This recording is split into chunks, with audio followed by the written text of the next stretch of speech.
Good evening, Blues. Here we go. Here we go. Champions League football. Are we going to stay in it? Are we? Because the news is pretty devastating. As of about, what was it, about an hour ago? No Erling Haaland. It's a bit poo, that, innit? It's a bit poo. I don't know what we're going to do. I don't know what we're going to do. Oh, no. It's not good, is it? It's not good.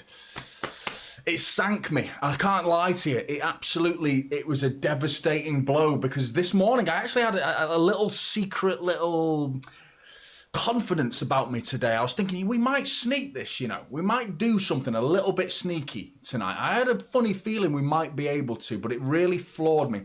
We can still do it. I still think we can do it. I'm not going to let it ruin the whole aura of and hope that I think we can beat Real Madrid and knock them out tonight.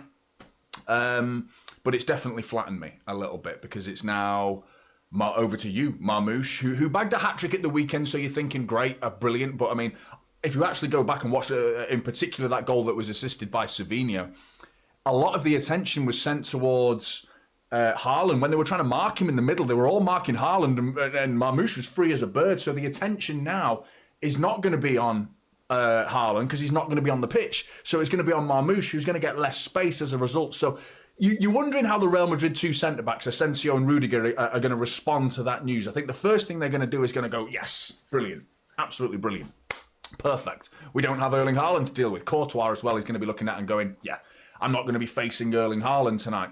You're hoping that can kind of work in City's favour a little bit and give them a false sense of security going into the game thinking, well, this is going to be easier now, you know? And then Marmoush just punishes them.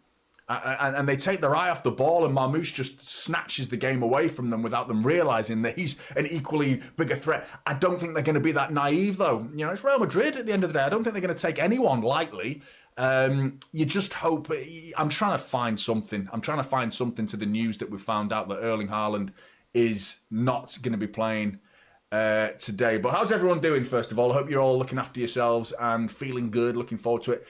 I know Church was in here nice and early, mate, but I know the word as well. I remembered it, but the chat's been so active. Thank you for everybody jumping in the chat nice and early, and I see you're all having a good little conversation and getting excited for the game. Good to see. But yeah, a lot of people's early chats who I speak to earlier, it's gone now. I can't scroll that far up anymore. So anyway, astronomical was the word, Church. I'm a man who of his. Well, I'm a man of your word actually, because your word today is astronomical. But how you doing, mate? Good to see you. Gent, who was over it, screaming at Haaland not starting, mate. Do you know what my first reaction was? I was actually with the missus, and I was like, fuck this. Like, genuinely, that was my first reaction. Fuck's sake. Like, what's the fucking point? And she was like, being a United fan, by the way, for anyone who didn't know, she's a United fan, and she was like, a little bit of that. I don't know what she's laughing at, though, being 15th in the league. But anyway, you, Paul, how you doing, mate? Haaland not playing. It seems to be the common theme, doesn't it, really? Yeah, Cuggan, how you doing, mate? No Jack Grealish today, mate. No Jack Grealish. He's on the bench, though, which I think is interesting, because a lot of people were expecting him to see. There's other concerns to the starting 11, by the way. Gundogan starts. Gundogan, yeah, there's Gundo, yeah. No Haaland, though, Merlag. No Haaland. So, yeah. Gundogan and Bernardo Silva start. I'm curious as to why Bernardo Silva's starting. For me, what I would have done with this team is different. I'll give you the team now, actually. I'll give you the team now to tell you what I would have done. And also who's playing right back as well. There's a dilemma there. There's a lot of people saying Kasanov's going to be playing right back and Stones and Diaz in the middle. My preview said Stones right back. That was something I've not seen many people suggest that. I always thought that was probably going to be the best bet. You only need to look at what did he do against Real Madrid in the first leg. He played a Kanji. Okay, now Kasanov, while he's quick, I think that's what people are connecting those dots. Vinicius Junior's quick. Kasanov is quick. Play him against him. That's what people are doing. Yeah, and it's not a poor man's way of thinking that, to be honest. I think that's a reasonable logic. But has he got the other attributes required to play at right back? You know, his ability on the ball, his positional awareness. I would argue you've probably got a bit more of a freedom to go wandering as a right back, and he tends to do that. If you look at the way Kasanov defends, he does go towards the ball. He drifts towards it a fair bit and just, I'm going to go and win that football. I love a one-on-one tackle, and he goes flying over into positions that takes the whole shape out of the defence at times. You've seen it in previous games where he's gone out of his position, and Pep said that in his most recent interview. He needs to work on his positioning, but his one-on-one attributes are fantastic. And you probably get a bit more freedom to go wandering as a right back rather than a centre back. But I just feel John Stones has an understanding of that position. It'll be interesting to see. If he does Kusanov, it's going to be an amazing battle. Vinicius Jr. versus the young lad Kusanov. I mean, the guy's like gone from a nobody to a somebody so quickly, hasn't he, Kusanov? And we're all very much depending on him in a situation where he's going up against a Ballon d'Or nominee, you know? So, I mean, wow, what a moment for him. Diaz alongside him, Gvardiol completes the back four. Nico Gonzalez, which is a small little detail in the game that I think is going under the radar a little bit. I think a lot of City fans are aware of it, but I think that's a player that was obviously not playing in the first leg, and you wonder how that first leg would have gone had he been playing, you know? Alongside him, Gundogan. I'm not sure why he's done that, to be honest. I totally disagree. To give it to you straight, I disagree entirely with Pep Guardiola's decision to play Gundogan in this game, considering he played the game against Newcastle as well. And he's gone with Bernardo Silva. I've gone for him on the right. I've said he'll play on the right with Foden behind Marmoush, who's up front, and Savinho on the left. It could be the other way around. We could see Bernardo Silva behind Marmoush. We could have sort of a false nine system where Bernardo Silva drops even deeper, and we could have a Nico Gonzalez and Bernardo Silva and Gundogan either side of him in a 4-3-3 system, with the middle three being Nico G, Gundogan and Bernardo Silva, and the front three being Foden, Savinho and Marmoush in the middle, or Foden in the middle. You know, it could be, there's loads of versatile options there. It's just, for me, I would have gone with, not with Bernardo Silva, I'd have gone with Kevin De Bruyne. I'd have gone with Foden on the right, Kevin De Bruyne behind Marmoush, and not played Bernardo Silva is what I would have done. The only issue for that is you've got Kevin De Bruyne and Gundogan, who are both showing a severe lack of pace in this team. But I mean, Bernardo Silva's exactly the same. Do you know what I mean? He's exactly the same in terms of lacking pace. But QWERTY, thanks for the super chat, mate.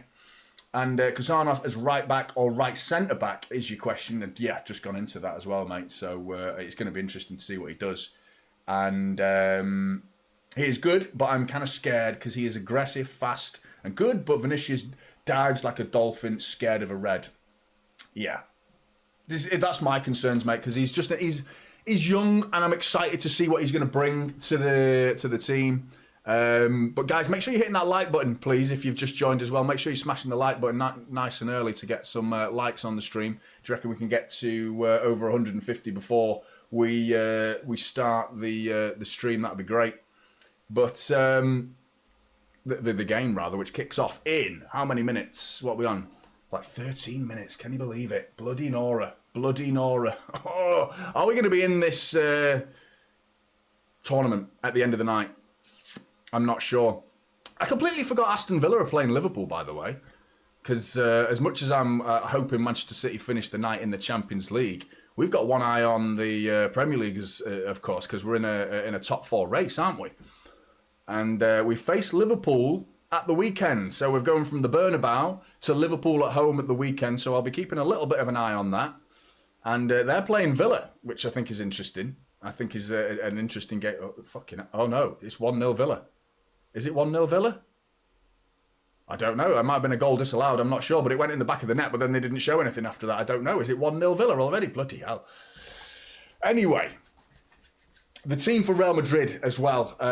Vasquez is back in, which I thought would mean Valverde could be in the midfield. But not to be the case. Vasquez is on the bench for Real Madrid today. So there's only really one change from the side that we faced at the Etihad. And that is Rudiger in, Camavinga out, but pushing Tchouaméni out of the centre-back position and putting Rudiger into the centre-back position. So your starting 11 for Real Madrid is Courtois in bags, Valverde at right-back, Rudiger and Asensio, the two centre-backs, Mendy left-back, Tchouaméni and Ceballos, the two central midfielders, which I'm actually pleased no Camavinga, by the way, because I think we always struggle against him. Very physical player. And the fact that we've got Nico G in there and no Camavinga in there makes... I'm feeling better about that midfield. You know, if it was Camavinga and Tchouaméni, which is a little bit defensive, but I would have thought Real Madrid would probably go into this game with a little bit of a protective sort of mindset. Yeah. But yeah, in front of them, the front four that are just absolutely devastating and scare the living shits out of me. Rodrigo, Bellingham, Vinicius Junior and Mbappe. Yeah, it's a bit poo. Not looking forward to facing them. But this is where we win the game, to be honest. That back line, Manchester City's back line tonight is how we win the game. It's kind of changed that because I think Haaland playing with the same three behind him, I'm almost certain Bernardo Silva wouldn't have played this game. I'm almost certain. And this has gone into and fed the narrative that I ignored him in my preview because I thought, surely Pep's going to see this system, what worked against Newcastle, and go, why would I bring Bernardo Silva into this? Why? There's no need for Bernardo Silva in this system, but Haaland being out has kind of changed everything. So we need a new player in there. And in comes Bernardo Silva. Now, I love the guy, and I don't want to knock him too much, but I just feel like he's not warranting a place in this starting 11 for me at the minute. But needs must. I still would have gone for Kevin De Bruyne ahead of him. You know, like I said earlier, and put Foden on that right-hand side. So I'm a little bit, yeah. But what we have seen, and the reason why I put Bernardo Silva on the right is because whenever we've played Bernardo Silva against Real Madrid, do you remember the 4-0? I mean, who forgets the 4-0 at the Etihad? The dismantling of Real Madrid in our treble-winning season. What a game that was. Arguably, the best performance, like, ever. Like, from a side against Real Madrid. Certainly the best Manchester City performance I've ever seen in my life. You know, in terms of my team, you know, I'm sure other teams will say, no, we played better on this day, or that team played better on that day. But, I mean, in terms of my favourite, best ever performance I have ever seen, the first half in particular against Real Madrid was absolutely unstoppable. We played them off the park. Like, we made them look so amateur. You know, like, it was a first-class, scintillating performance. And Bernardo Silva was on the right in that game. He played right wing, or right mid. And he tore Camavinga. He drew Camavinga over numerous times, and he was just running rings around on Bernardo Silva on that night. But this is a very, very different Bernardo Silva that we're facing tonight. Just bear with me 1 second. Need to blow my nose. But yeah, I've been getting like mad hay fever today. It's like, what a weird time of season. You see my eyes like proper red, and they're not really that bad actually, but like, I've had proper itchy eyes. Good bit of information. Phil, how you doing, mate? Evening, Johnny. Do or die time. Will we win? Toss a coin. I ain't got one, mate. Who has coins anymore? I do miss cash. I do miss it, to be honest. A good old bit of cash. But yeah, I haven't got any coins, mate. Always positive. So 2-1 City and we win on pens. I can dream, can't I? You absolutely can, Phil. You absolutely can. Of course you can dream. That's it. I mean, I've always said you got to have hope. Otherwise, what are we doing? Like, do you know what I mean? I've seen so many City fans suggest, like, oh, it's done. Like, what's the point? Some have said in the comments to me we should forfeit the match and focus on the Premier League. Like, yeah, forfeit the match. Yeah, I mean, unbelievable. But I personally think we should believe, and I don't see why we can't. I think it's going to be tough, and I'm sticking with my prediction, which is a 2-2 draw, which means we're out, and it'll be really annoying, and it'll be really frustrating, and I can picture it being like the last 10 minutes, they sit back, we create loads of chances, but we just don't have enough, and at the end of the night, we're talking about if only Erling Haaland started, you know, and I mean, that's the excuse right there, which I'm not a big fan of having ready-made excuses before a game starts. I'm not a big fan of it, to be honest, but we've got one. We've got one there. If you want to use it, I don't blame you for using it. That encapsulates our season. It epitomises our season. This does. Haaland out for the second leg away to Real Madrid. You know, seconds before the previous game, the final whistle as well. That just sums up our season. It's exactly the narrative of our season, in terms of injuries at least. Anyway, with Rodri being out, it was an absolute killer. And the number of times our centre-backs have had to change. And, like, you know, even in that game, you know, like before that game, we're all like, oh, I'm looking forward to Ake and Diaz. No, both of them, mate, they're out. They're out, sorry. They're both missing. But they're back today. But guess what today? Haaland, he's gone. Fucking what? Unbelievable, man. But he's on the bench as well, which is interesting. So Pep's obviously said or Haaland's at least stressed that he's all right enough to be on the bench. I just don't see him coming on, though. And that's what's going to annoy City fans tonight. I'm almost certain that the situation could be, we need a goal, but he doesn't bring on Haaland, because it's like, what would you rather do, guys? Answer me this. Answer me this. And I'm almost certain, if you're a level-headed thinker, I'm almost certain that you're going to know what you want to do. Would you rather risk and potentially lose Erling Haaland tonight to a long-term injury, if it's his knee, because it buckled against Newcastle, if his knee buckles and he's out for the rest of the season because we risked him tonight, or would you rather just get knocked out tonight and have Haaland for the rest of the FA Cup campaign and the Premier League campaign? It's a no-brainer for me, isn't it? It's like, you lose Haaland and get knocked out, don't you? That's the best case scenario. But yeah, it's not worth the risk. If there's a risk, I don't think Pep's going to bring him on. And then it's going to annoy City fans who's like, why is Pep not bringing on Haaland? Like, he's lost his head, Pep. Oh, Pep out, Pep out. That's what's going to happen. You can see it coming, because I mean, if he's fit enough to be on the bench, you wonder why. How fit is he at all? I'm confused. But the random Ipswich fan, good to see you, mate. Nice and positive from you. They've got enough emojis that some of them have had to have been cut off. So yeah, big up to you, mate. I love how you're a regular, man. I haven't got. Do you know what? This community is very, very City. I know there are other communities out there that like to have a lot of like enemies amongst us, but we don't have many, do we? And I mean, you're not an enemy. You're actually a very positive person, even though you don't support City. You actually you get behind us a fair bit, don't you? And I think that's because the chat looked after you, mate. But it's good that we're building a community that's very City orientated, and rival fans are welcome. They're welcome for me. I'm okay with it.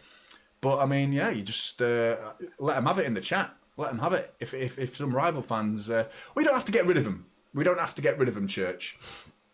But look, just let them have it, mate. In terms of like, give them some shit. I'm prepared. I will fucking give them some shit as well. I'm prepared to do that. Big up Darry, mate, from Jamaica. Good to see you, mate. And Clara as well. Hope you're doing good. Sagnick as well. Hope you're doing good. I know you've been a regular, and Anthony as well. Anyone saying Pep out should leave the club instead? Absolutely, mate. I mean, it's crazy. Timmy as well. 3-0 City you've gone for. Yeah. Here we go. They've just done the anthem. The game's about to get underway. Need to find the old clock. Guys, make sure you're hitting that like button if you've just tuned in. And get ready for an evening of Champions League football. Haven't worn my typical City kit yet. Saved it for today. Nice one, Jeff. Which one was it? Was it the... What did I send you? It was number 8, typical City on the back, wasn't it? What was it? What was the actual shirt? I can't even remember what shirt it was. Which one was it, Jeff? Can't remember. But good to see you. Stop online. Hey, how you doing? It's 2-2, Clara, my prediction. We're getting knocked out. Same what? Oh, that was it. It's the recent version of this. Do you know what I did, by the way? I'm a knobhead. And I'm gonna I might send it to someone actually. I bought the 1998 kit because you can get these. This isn't actually the official back in the day, because if you notice, there's no Kappa. There should be, remember Kappa, the sponsor? There should be a Kappa here. This is the official Manchester City licensed retro kit. But they had to remove the sponsor because they're no, like Kappa, I don't think Kappa even exist anymore, do they? And I bought the 98 away kit, the one with like the burgundy, the white at the bottom with the blue, the blue bit here and the burgundy. And it had Kappa all down there, but it was missing. So I was like, why have I bought that? It looks stupid. So I literally about 20 minutes ago went on eBay and bought like the original home kit for that season where we got relegated with the Kappa down it. So I'm interested to see what turns up, to be honest. But anyway, game's about to get underway. City donning their maroon burgundy kit. Kylian Mbappe. I do like that Real Madrid kit. Because last season they had a lot of gold. This kit reminds me of the classic Ronaldo. Number 2009 Ronaldo, the Brazilian Ronaldo. It reminds me of that era of Real Madrid when they went to United and beat them 4-3 in Old Trafford and Ronaldo scored a hat-trick. That was back in the day when we were like absolutely crap. And the best moment for a Manchester City season was seeing United lose. It's the other way now, isn't it? It's the other way. Right, come on, City. Come on, City! Salah scores for Liverpool, does he? And we're off! Right, ball back to Ederson. Going to be interesting to see what City do here. Right. Is that Kusanov? He's right back. He's right back. Oh, that's ballsy, Pep. That's ballsy, mate. I'm curious to see how this is going to pan out and his understanding of that position. I'm worried about it, to be honest. I'm a little bit worried about it, but I hope he has the game of his life today. Kusanov at right back, John Stones at centre back, Diaz at obviously centre back as well, and Bernardo Silva's doing what I thought he might do, but haven't put in the starting 11. He's dropped deep. So it's a totally different system to what was on the screen for you. And it's nothing like that at the minute. So it's going to be a very, very different team. It was so difficult to predict with the players that are on there. It's good that we've got this versatility, but confusing. It is a 4-3-3 more than anything at the minute, which is something I said Kusanov's already lost. Oh, actually, it wasn't him. It was actually, sorry. Stones comes forward. Going to see him in midfield maybe, or we're going to see a bit of a flat back four. Gvardiol with a lovely bit of skill there, right through the legs of Vinicius Jr. Have some of that, mate. I'm sure you've done that to many, many football players. Have a taste of your own medicine, mate. Gvardiol. It's Vardiol. I always pronounce the G. I get bollocked. A lot of people comment on my pronunciations, which is... yeah, I don't know why, to be honest. I don't see anyone else getting bollocked for their pronunciations. And I hear so many people mispronounce names. But I think it's because I speak clearly that it stands out more. Like, when I mispronounce a word, it's like really obvious. and Kusanov, Kusanov, whichever way, I don't know. Ball down the line here for Marmoush. Had it taken off him there by Ceballos.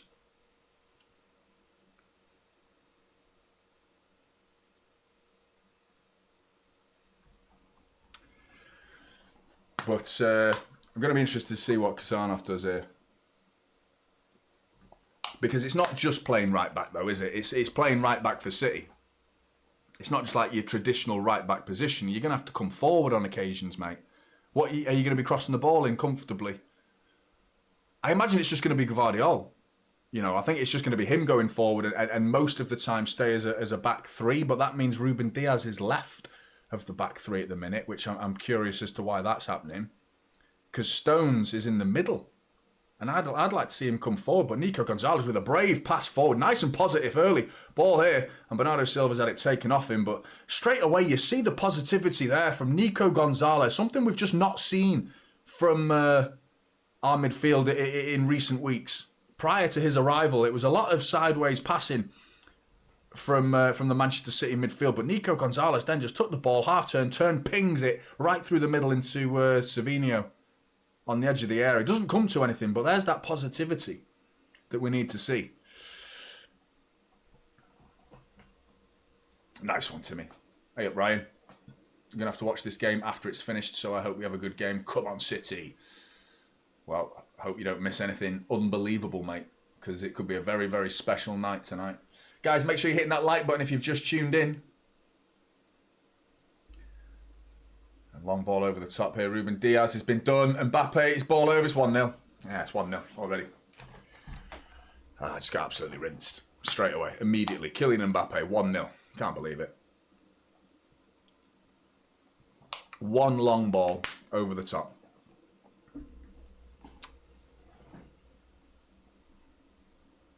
Seemed so easy. And Ruben Diaz caught ball watching, to be honest there. Is it Ruben Diaz? Is it John Stones? I'm not sure, but that was so easy. Just a long ball over the top. Completely misjudges it. Kind of a very similar goal to the Marmoush goal, but it's not coming from the keeper. You know, the first Marmoush goal against Newcastle. A similar ball.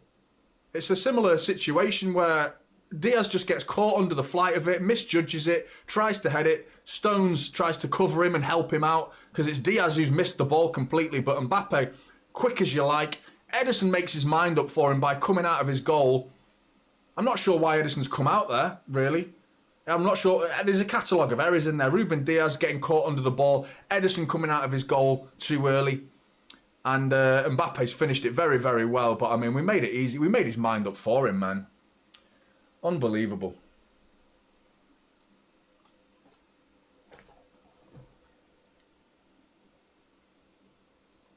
Dan's, chill out with the spamming, mate. Gutted.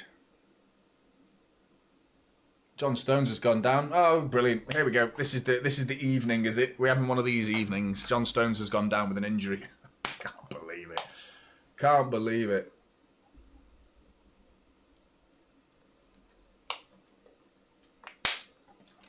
No way. Who's on the bench? It's got to be Nunes. We don't have any centre-backs on the bench. It's got to be Nunes. Oh, sorry, Ake. What am I talking about? Ake. He is, isn't he? It's such a shame. Such a shame. Oh, he's proper done as well. It's just like a pass. He's just passing the ball. I can't believe how simple that is. It's a little push from Mbappe that's very clever, to be honest. Perfectly legal. It's exactly what Marmoush did to Trippier against Newcastle. Exactly the same.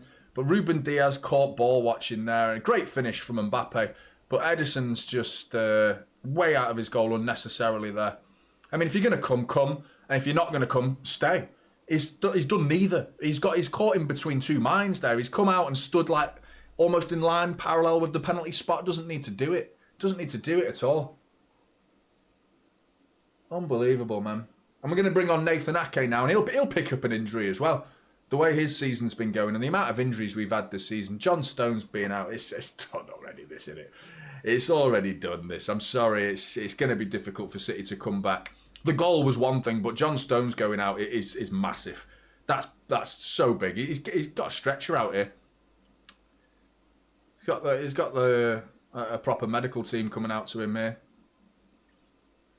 I mean, Nathan Ake's not warmed up, so he's going to be a little bit stiff.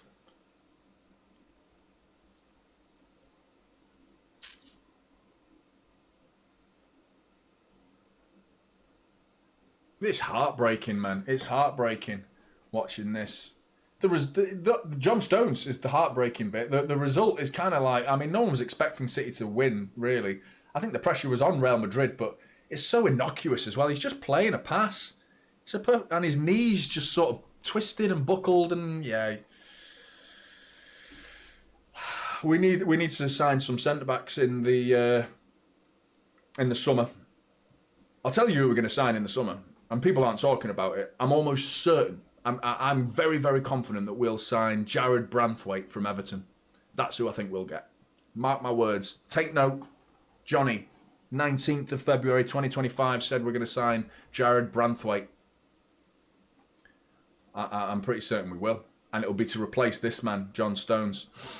They're exactly... They've got the same career path. You know, starting young at Everton, ball-playing centre-backs, tall, dangly.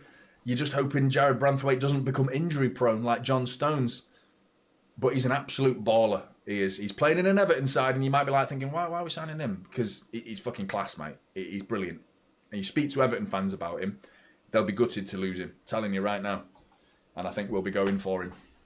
Plus, he ticks the English box in terms of the quota, because you have to have a certain amount of English players, don't you? And John Stones out, Branthwaite in, makes perfect sense to me.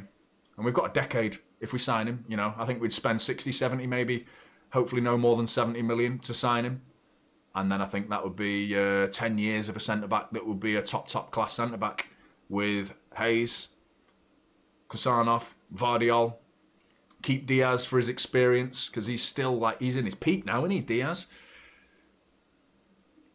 Frustrated with what I saw from him there, though. You know, for the Mbappe goal. Normally, that's his bread and butter, isn't it? It's normally perfect. That's it. He loves that sort of stuff.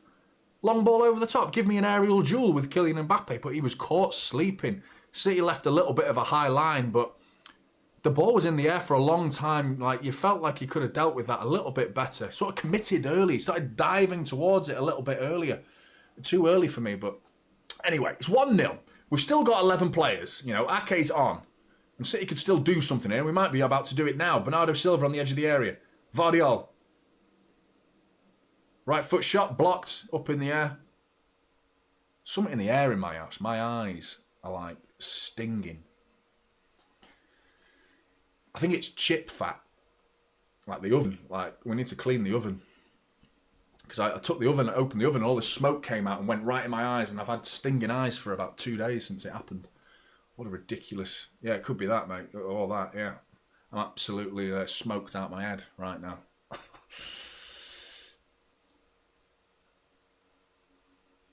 Nice.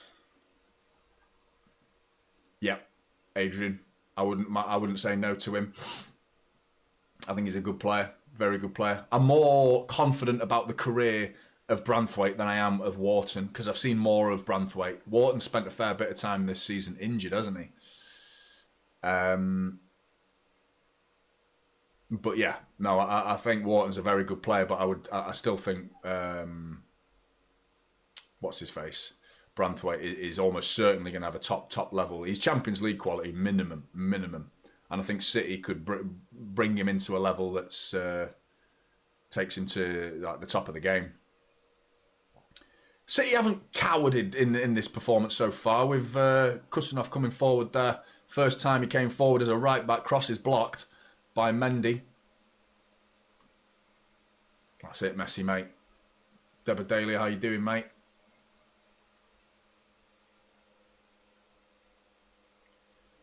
Ipswich, even though we've battered you this season, you know, I like watching Ipswich. I do like watching Ipswich. There's something entertaining about them.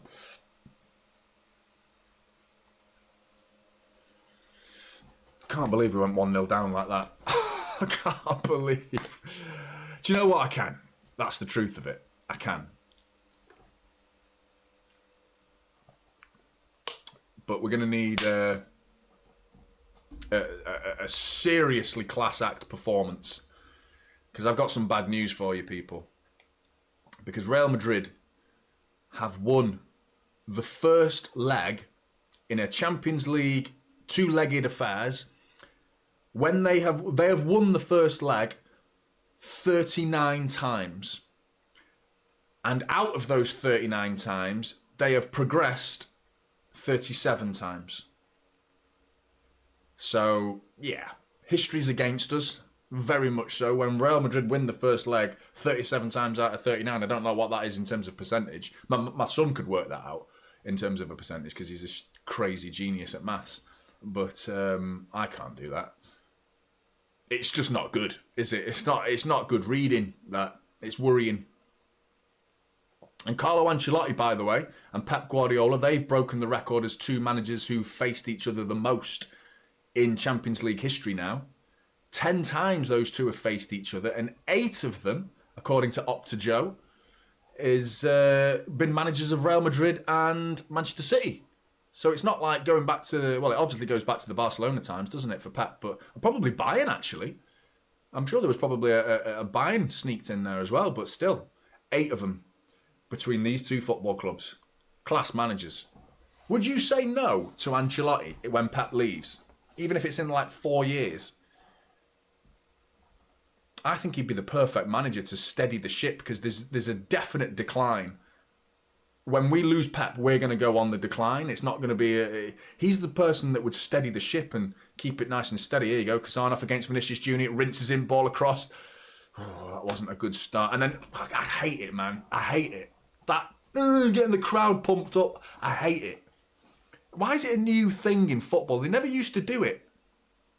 It used to be like once a game, maybe like at the end of a game. But now every 5 minutes, if a player does something, if a player farts loudly, they go, "Come on, everybody, I've just farted." And the crowd goes, "Yeah!" Fucking nonsense. Let's get on with the game. Corner ball. Whipped in. Flicked on. Fucking out. Passed. Goal kick. Jesus. Elenis, mate, how you doing? Can't watch City play live. 30 seconds and we're losing. Oh, yeah, of course. You're the curse, aren't you? You're the curse, mate. I forgot.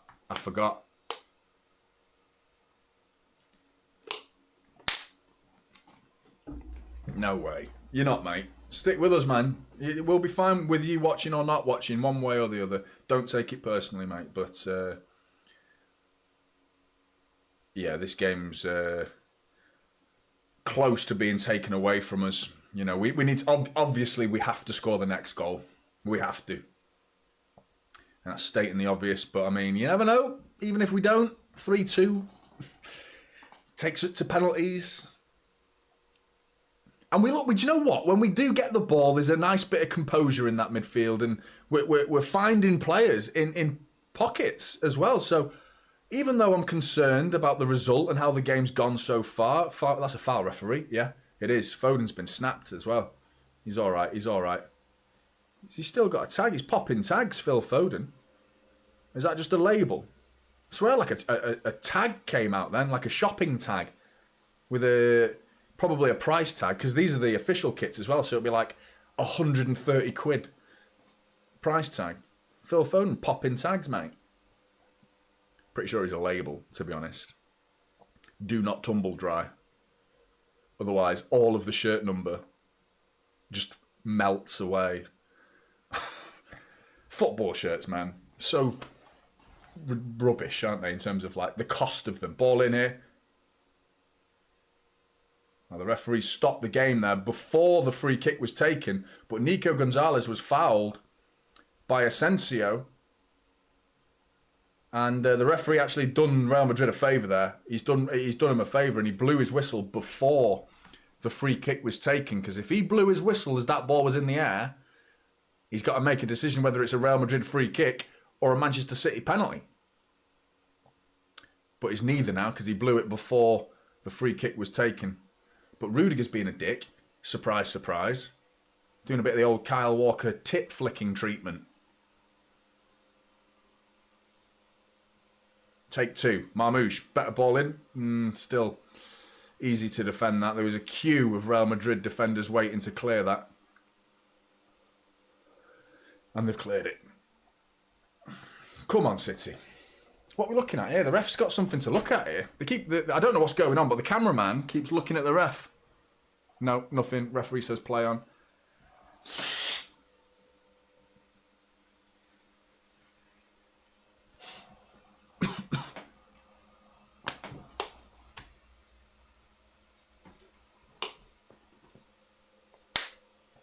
What would you do, people? What would you do to change this? I think you need to let it simmer a little bit, don't you? I don't think you would make any changes now, obviously, but I mean, you just need to let it marinate.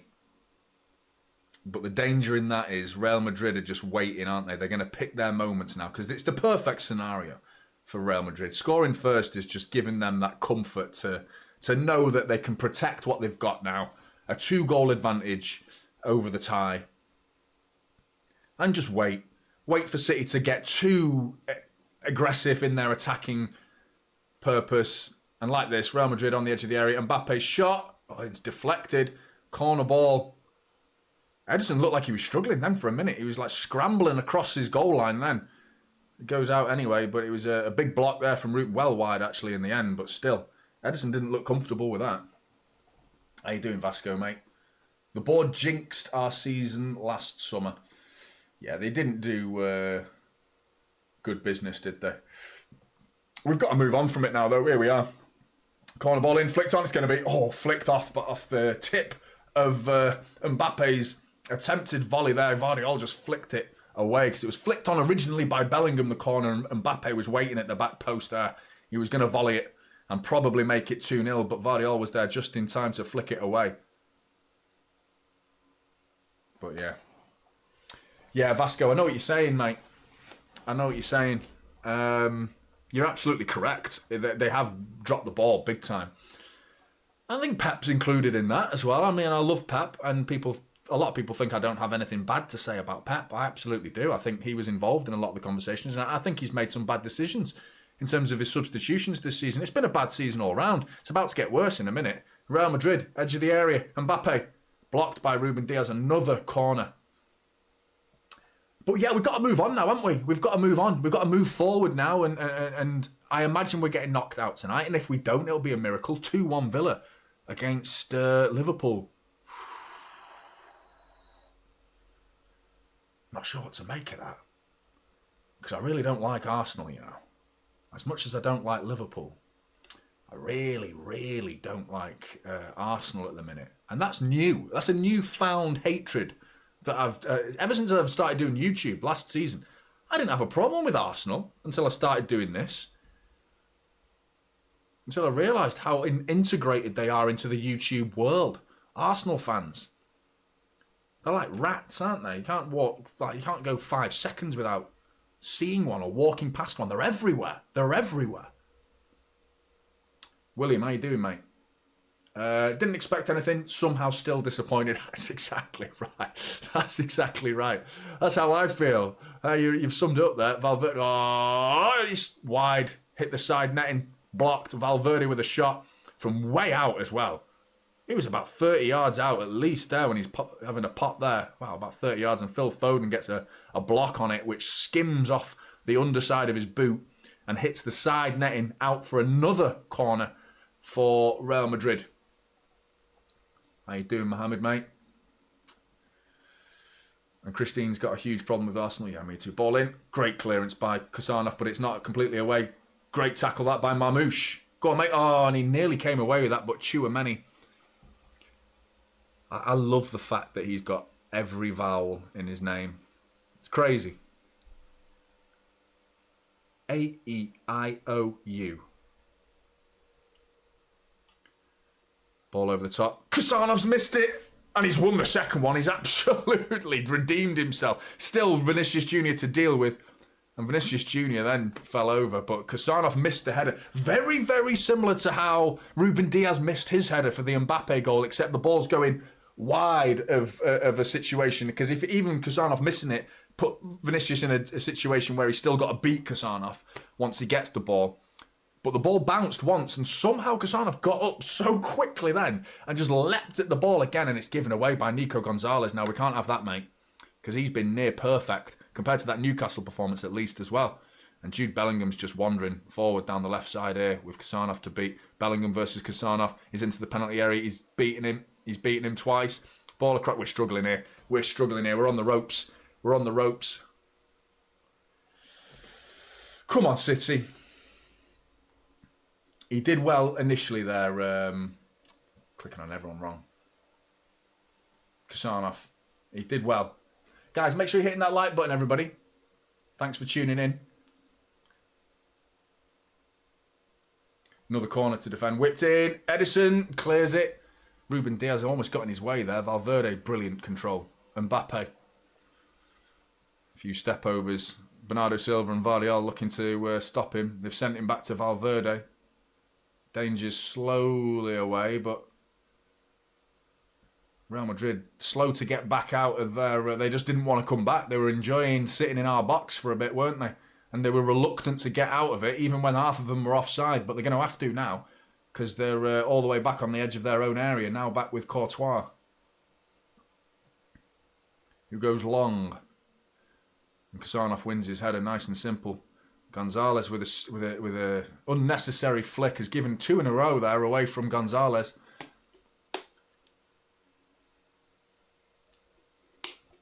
Big up sub 2. How you doing, mate?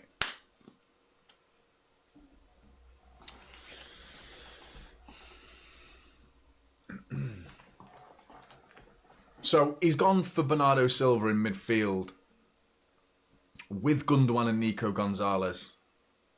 Free kick there. Marmoush has accidentally stood on the on top of Asensio's foot there. Don't think he meant that.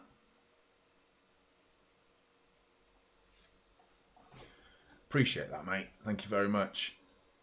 How you doing, Hannah? It's definitely Walker's fault. I heard he made his debut the other day, and I didn't watch any of it. I haven't seen any of it. I don't know how he played, but it'll be interesting to know how he did do. A rejuvenated Kyle Walker doing the business in an AC Milan shirt.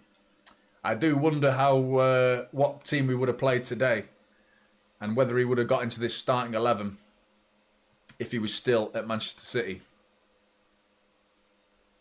He's always been that guy, hasn't he? He's always been like, right, well, we've got a problem here. We've got Vinicius Junior to deal with. Play Kyle Walker. We've got Mbappe to deal with. Both of them today. When it was PSG at Mbappe, and here he is. Speaking of, Mbappe step overs, he's just ripping through. Ball at the back post. Ake just about clears it, but it's coming back. They're killing us here. They're killing us, Real Madrid. Terrible ball there, though. By Ceballos, and Marmoush is just on his own. He's just on his own. Help him out, lads. Help him out. We're on the ropes here. We got to stick to 1-0 at half time. I'll take that. I will take that because we're getting battered here. Every time they come forward, it looks terrifying, and they're always going down Kasanov's side. Every time they're going down that side. We've seen Bellingham do it. We've just seen Mbappe do it. We've seen Vinicius Junior do it. So far, 5 shots from Real Madrid to Manchester City's 1. What was the 1? I don't remember. A shot? Can't remember. Who had our shot? I don't even remember our shot. Gundogan's gone a little bit high up the pitch. What are we going to do at half time? If we need to do something to get back into this game. Savinho is playing what looks to be the false 9 at the minute. With Foden on the right of him and Marmoush on the left of him. Almost like a 2 up top, actually. Savinho and Marmoush up top, with Foden dropping a little deeper. Not sure what we're doing, to be honest, up front. Vardiol's giving it away and wins it back, though. Ancelotti there with the touch of a fucking wardrobe. That's why you're a manager, mate. I love seeing managers having to control the ball. Did anyone see Vincent Kompany fucking bail yesterday? I did chuckle. He came onto the pitch yesterday against Celtic as the manager, trying to get on with the game, and he just absolutely bailed. I thought that was funny. He smiled. It's so funny seeing managers get involved and trying to control. When they do it like really well, it's cool. Or when they absolutely balls it up. I love that as well. Also, just as it's more funny when they completely fuck it up. So good, though. Is anyone already thinking about the Liverpool game? I'm already thinking about the Liverpool game, to be honest. It was funny, wasn't it? It was proper funny. My nail's off. What, have you been biting it? Or has it just fallen off? I had my nails off. You know, when I went, as if you know, but, you know, Scouts, when I was younger, I never went to Scouts, but I went to something called Beavers, which Cubs and Beavers, anyone in the UK will know, but like Scouts is like where you go and you get your badge of honour and things like that when I was younger. And I was playing hide and seek when I was about 6 or 7, and it was hide and seek Tig. So I had to tig the lad, but he went behind the door, and then I put my hands in the door, and in the hinges of the door, I put these 3 fingers in there, and he was just slammed the door on those 3 fingers, and he kept doing it, but my finger got stuck, and those 3 fingernails were all stuck in the wood, and when I pulled my hand out, all 3 fingernails just came off, all 3 of them. Absolutely grim. So yeah, I know what you mean. I know what that feels like. I had to miss like 2 months of playtime. I was livid. It's like 8. Fuming. I'd sit there with the teacher. Shit. So many playtimes wasted. Anyway, it's 1-0 Real Madrid. Too many over the top again. We're in trouble here. Mbappe against Ruben Diaz. Mbappe with the shot saved by Edison straight at him, to be fair. But save is a save, and he saved it. I'd take 1-0 at half-time now, wouldn't you? Get back in. Get back in. Because you know what I mean? We only need 2 more goals. 2 goals and we're taking it to extra time. Well, apparently we've had 1 devious.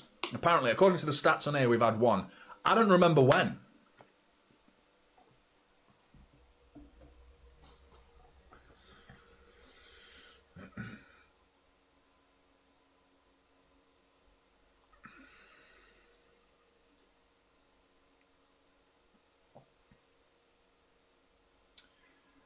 There was like 2 little minute spells where City in midfield looked quite good. I thought we looked all right, and now we're just getting pumped. Here, well done, Kasanov. Great positioning. Really well read there.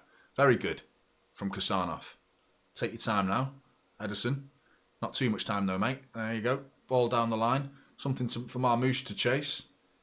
And Asensio, I thought he looked very good at the Etihad and he's continuing his form. Considering he probably wouldn't be starting for Real Madrid if everyone was fit. You'd probably see Militao, but I'm going to see Militao might not get back in this side the way he's been playing. He's playing very well. And Rudiger has had nothing to do. Absolutely nothing to do. Totally unoccupied. And that's kind of understandable because of the players that we've got up front. They don't want to go and stand on him. They don't want to go and get marked by him. Haaland would probably be a bit closer to him and have that battle, that physical one-on-one duel. But Marmoush and Foden, and that's a foul, referee. Are you taking the piss? Foden won the ball and he's just got fucking done. Right in the rib cage. What the fuck's he doing? Yeah, Pep's fucking fuming here. What's he doing here? He's just been absolutely wiped out, Phil Foden. He looks winded. As well, Foden wins the ball and Mendy takes him out. It's a free kick to City. What's he seen here, referee? What are you playing at? What a numpty. Another long ball over the top, by the way, for Mbappe's chance before. Ederson saved it. But, I mean, it's another... That same avenue that they went down for the first goal.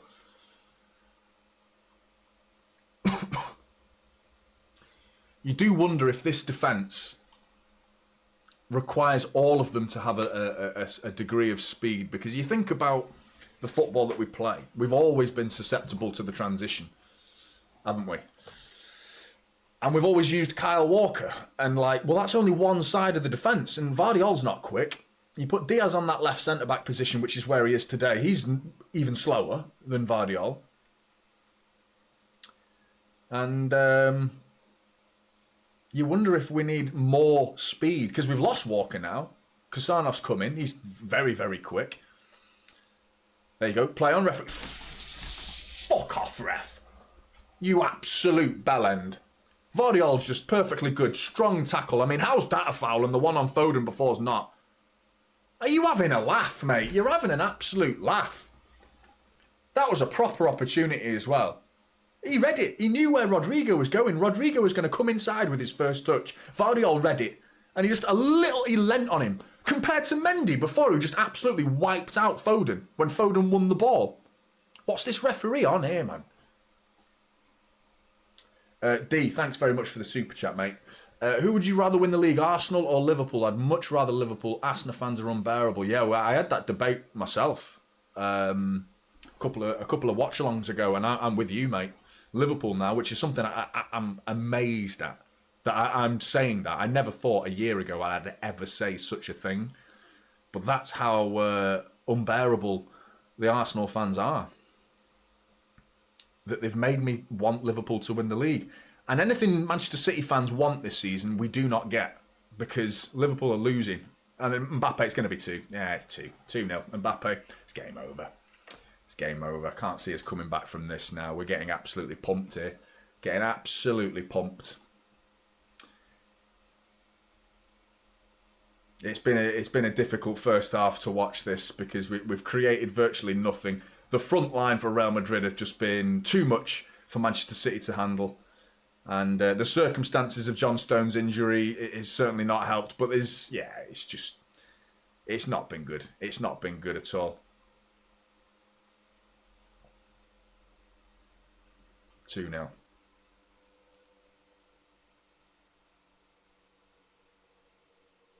And Kasanov's caught in between two players there. He's left marking 2 at the right back. As usual, our right back seems to be a problem. And it's not... He's marking 2 players there. He got rinsed by Rodrigo, and then Bellingham sent Vardiol for a hot dog. Or Mbappe did, rather. Put Vardiol on his arse, made him slide, and then didn't even shoot. It's just a good goal from Mbappe. It's tough one to take. But we move forward now. You're not going to break me. We're gonna move forward. That's what we do, Blues. We move forward. Premier League next. Liverpool.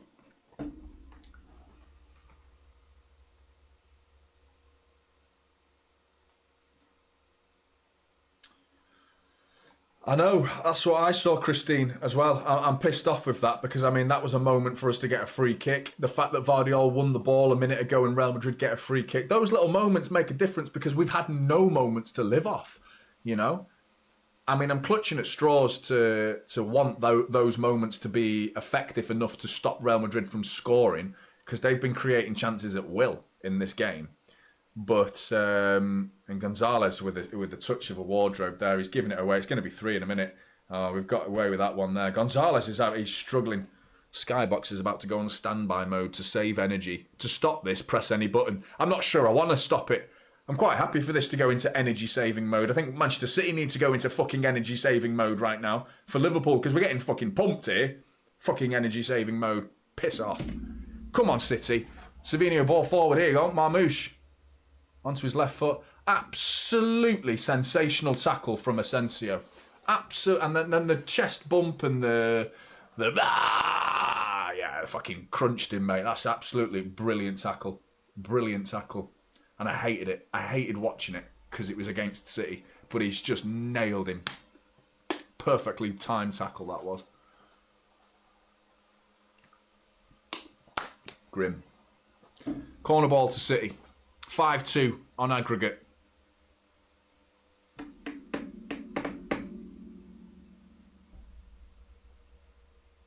How good was Newcastle, man? That was like 3 days ago.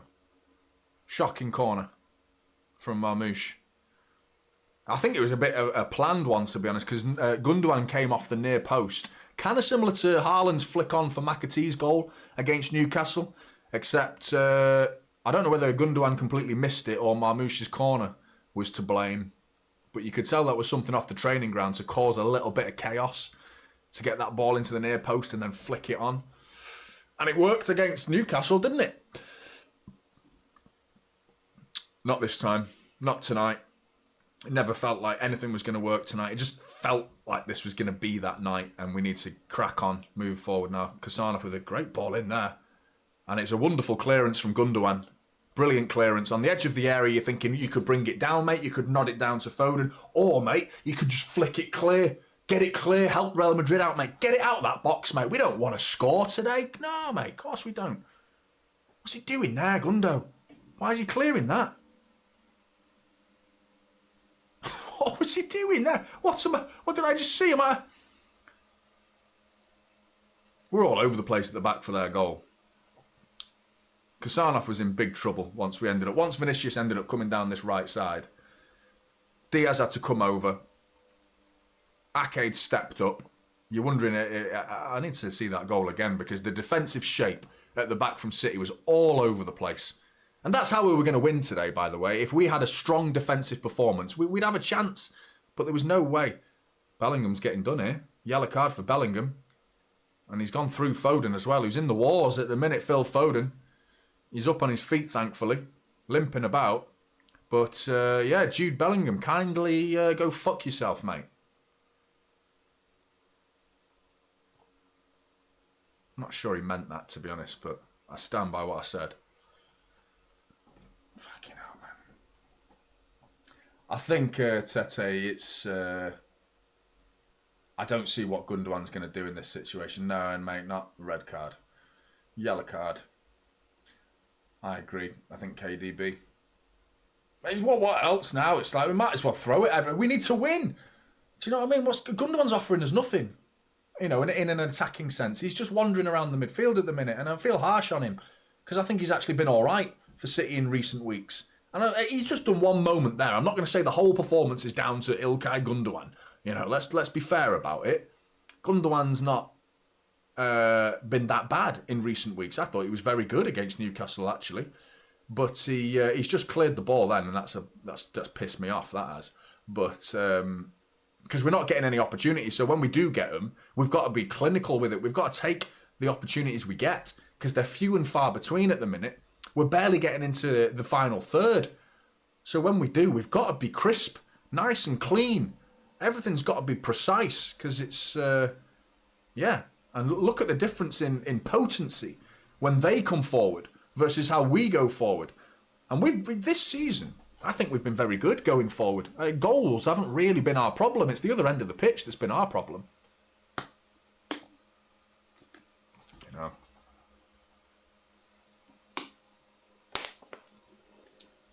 Kasanov one-on-one, brilliant, brilliant. I love to see that. Well done, mate. Kasanov there just absolutely rinsed Vinicius Junior for speed.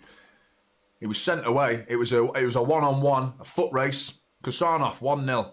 I mean, that's what we're taking today. We're taking that as a 1-0. It's 2-0 Real Madrid. Other than that, though, 1-0 Kasanov versus Vinicius Junior. if we can count that. Oh no, how petty are we going here, claiming a little victory like that? Mbappe's on a hat-trick.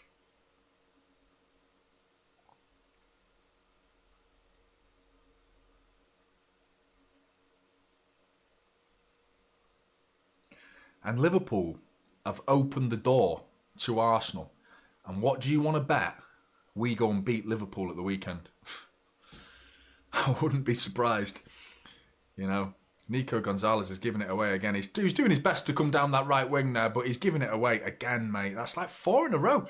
The guy's gone from absolutely barnstorming central midfield performance to get the juices flowing for Manchester City fans to really get excited.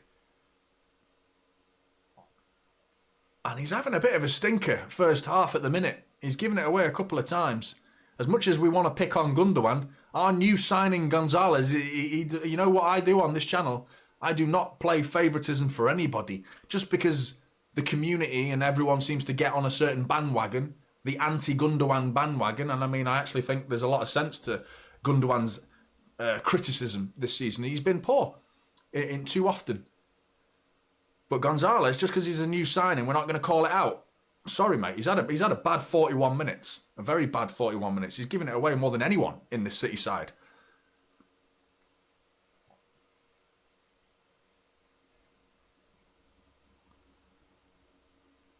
Bernardo Silva, I forgot he was on the pitch. I just remembered. Right, Gonzalez, you've got the ball. Take your time. There you go. Pass to Ake. Nice and simple. Oh.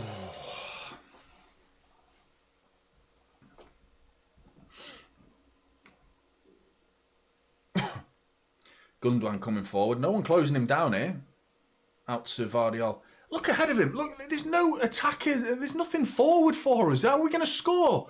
Do you know what I mean? Fine, no Erling Haaland, but we're playing like he's on the pitch, but he's not.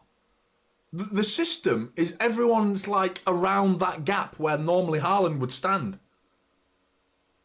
It's not working.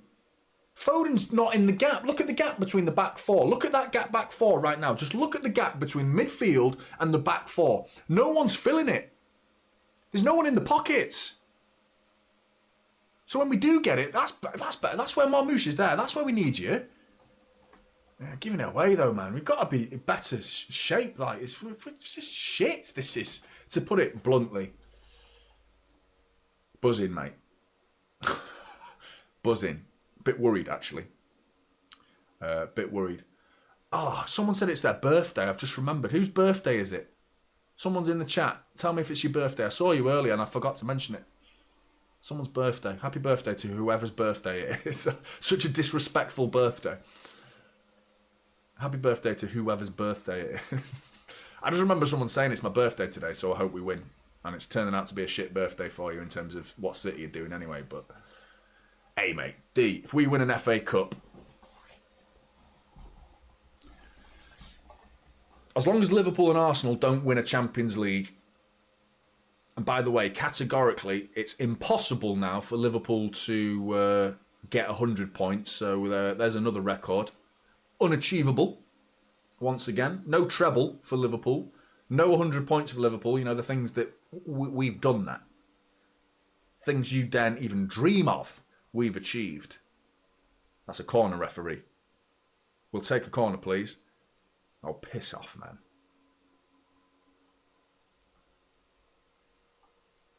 Skylar, it's your birthday, is it? I'm not sure it was even you, mate. I think it was someone else, but happy birthday to you, mate. It's your birthday.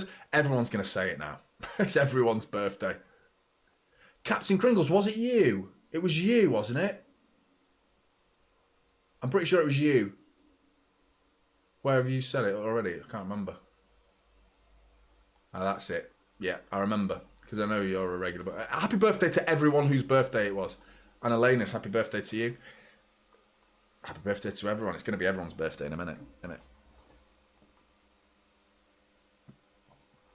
Yeah, happy birthday, Blues.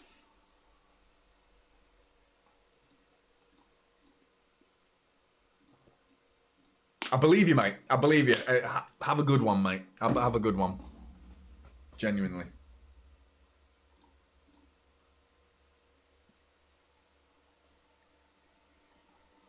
It was your birthday the other day, wasn't it, Hannah? So no bullshitting from you. You can't get away with it. Because I know it was your birthday in the Newcastle game. Anyway, free kick to City. Foden whips in. Cleared. 2 minutes of added time. Apparently it's a goal kick. I don't know, how's it a goal kick?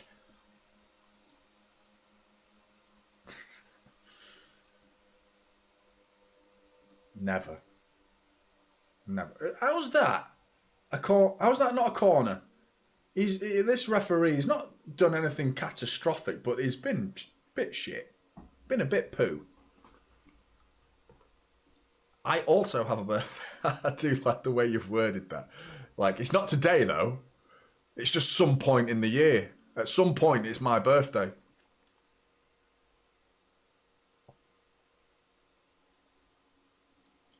Oh, that'd be good, Jeff.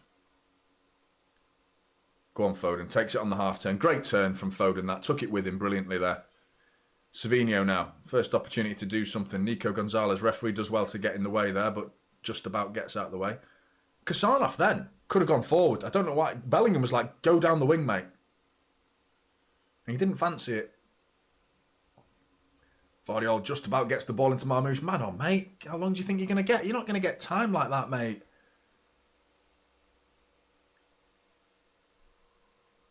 It's been a stinky first half, this, hasn't it? Really stinky. Very smelly. You can smell it from here. Rubbish.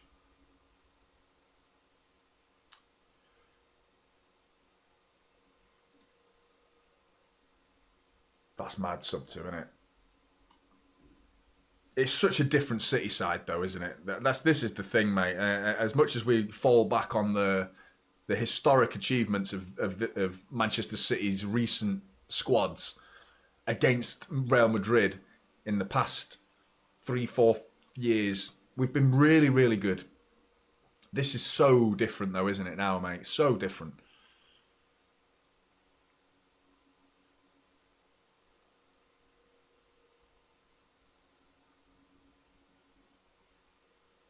Half time. God for that.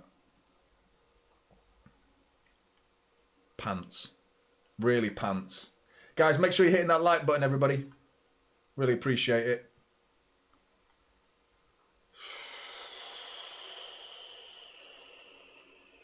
Where's the half-time thing? Where's my thing? I don't know what I'm doing anymore. I'm as bad as this side right now. 45. I just don't want to get pumped. You know what I mean? This could be 3-4, maybe even 5 if we're not careful here. We've got to get the next goal. If we score early in the second half, you never know. You never know. We could start doing something. We could start sending a little bit of fear spread around the Bernabéu. Got to get that goal nice and early, though. Get that goal nice and early. And away we go. We can start thinking a little bit more positively in the second half. But that first half, I mean, where's your positives coming from?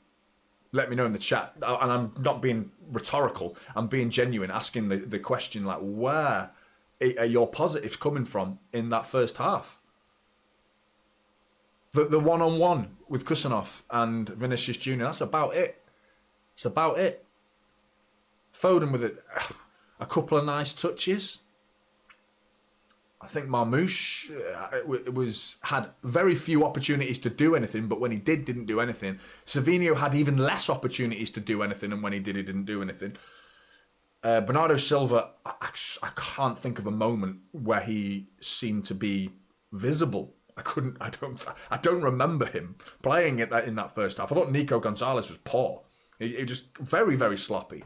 Doing stupid little flicks, trying to flick it around the corner when it's just like, get your chest on it, bring it down, play simple football. There was one very nice pass from Nico Gonzalez at 0-0.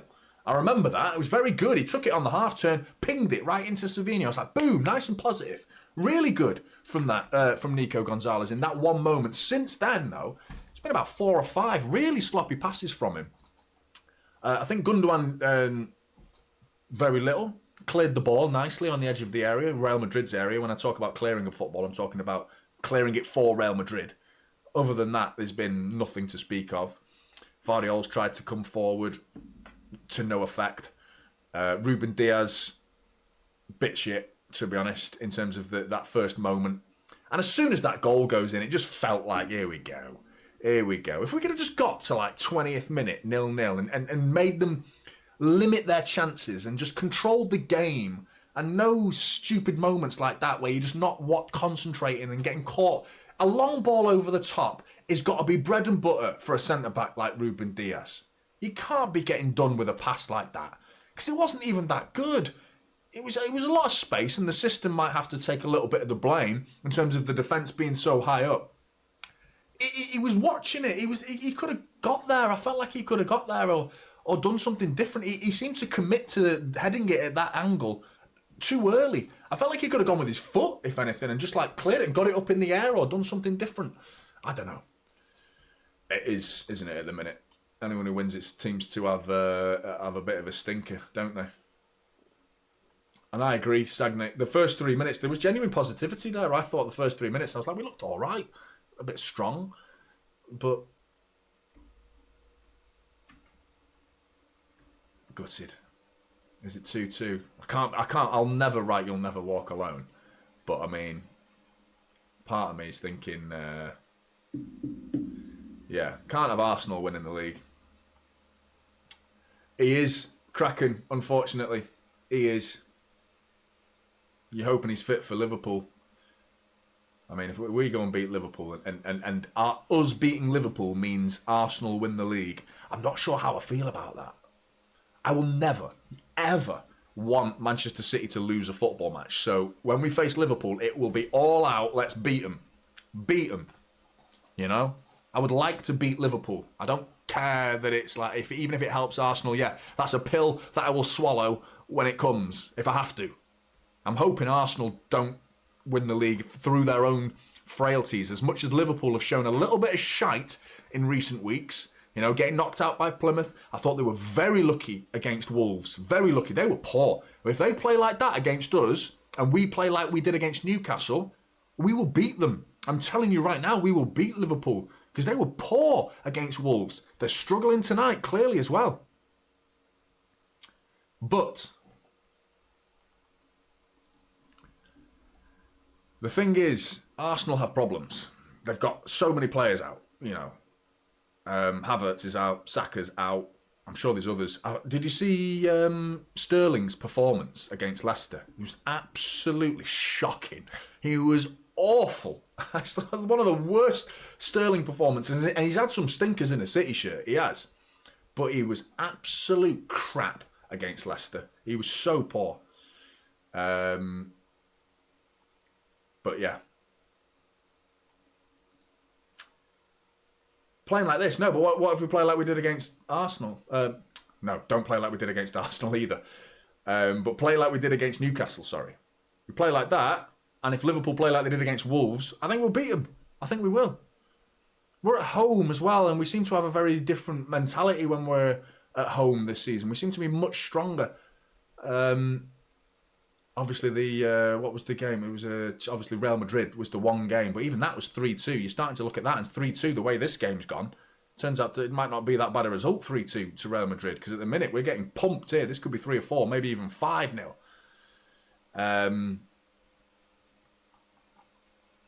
But yeah, I don't know. I don't know what to say. I'm absolutely gutted. No, we won't, Dans. No, we won't. I can't see this game. I can't see us winning this game now. You know, scoring 3 goals. It would take a miracle. Like I said, 39 times Real Madrid have won the first leg, and 37 times they've gone through. So only twice have they been knocked out when they've won the first leg. out of the 39 times. There's that first ball, first goal. They can see it coming. The guy, you can see it coming. Look, they know, they're prepared. They were ready. Ruben Diaz, there's a little push from Mbappe that sort of pushes Ruben Diaz a little bit. But it's like, mate, come on, you're Ruben Diaz. Fucking give him one back. There's a little push there, and yeah, it's just taking him out of the game. It was very clever from Mbappe, to be honest. It didn't take much to knock Ruben Diaz, because he's doing that. He's looking like that. And while he's doing that, he's off balance. All it takes is a little flick, a little nudge, and he's gone. Kind of similar to how Marmoush nudged Trippier. Very similar.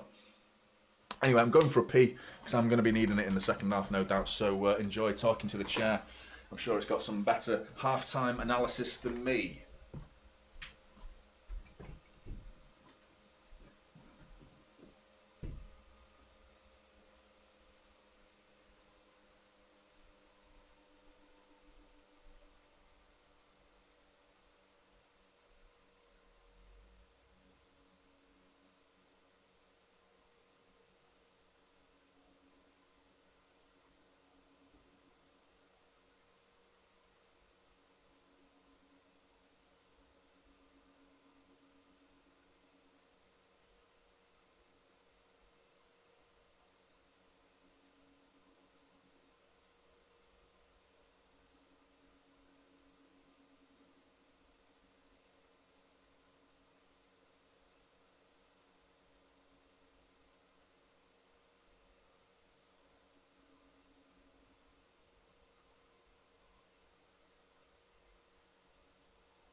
I thought about not coming back, to be honest. I thought you'd have a better stream with just the chair. Sorry, everybody. Sorry, I'm back. Apologies. Douglas, mate, I'm loving the positivity. I'm loving it. But I will... I don't know. I will do something excessive. If City win 4-2, tell me what you want me to do in the chat. Something realistic, obviously. If City win 4-2, I nearly said I'll shave my head. That's scary now. I don't really want to do that.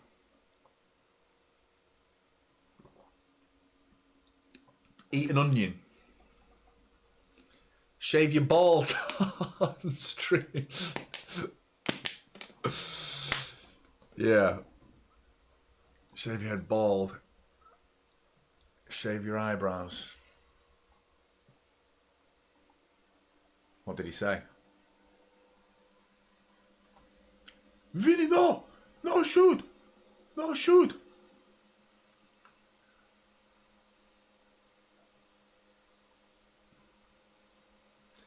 Shave your toenails? They haven't got any hair on them.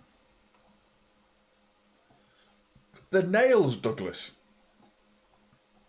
Do you mean like trim them? That's grim.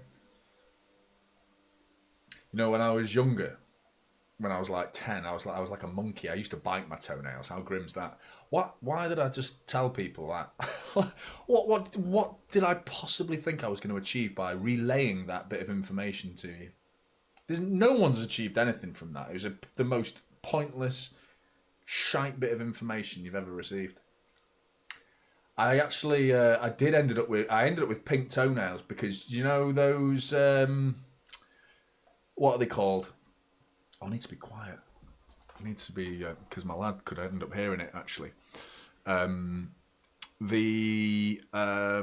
Santa's elves. You know Santa's elves? In England we have these little elves, Santa's elves, that go round, and every day of the month of December they do something naughty around the house for the kids. Like throw bog roll all over the house, or like do something stupid. They're always like mess up the kitchen, like pour porridge oats all over the kitchen surface, like they've made a mess and it's like the elf that's done it. We had it paint my toenails as well, and my lad loved it. Like, and we had it there with like my missus's nail varnish, and it like painted my big toe pink, just the one toe. Elf on a Shelf, that was it. Yeah, Elf on a Shelf from Aldi, isn't it? Yeah. So I've already done that. So it took about 6 months because I didn't use any varnish to get rid of it either. So I just left it for like, I let it grow out, the colour grow out, and it took like 6 months to get rid of it. But 4-2. I haven't got any tattoos. You know, I'm not a guy for tattoos, but if I ever did get a tattoo, it would be City. It would be a City thing. But I've never had a tattoo. Never appealed to me. It's just never appealed to me. It's not like I want to donate blood or anything like that. It's just... don't know. Oh... Sergio's balls. What's going on with Sergio? He said something. What's going on with Sergio? Go bald. It's kind of halfway there anyway, really, aren't we, with the short back and sides? But anyway, second half, what we're going to do? Let's have a look. Here's the highlights for the Liverpool game. Is it finished? Did it finish 2-2? Is it Trent with a deflection? Is it still happening? Sure, the game's still happening, surely, isn't it? 7:30 kickoff. So, what, 8, 8:15, 8. There should be at least 15 minutes left.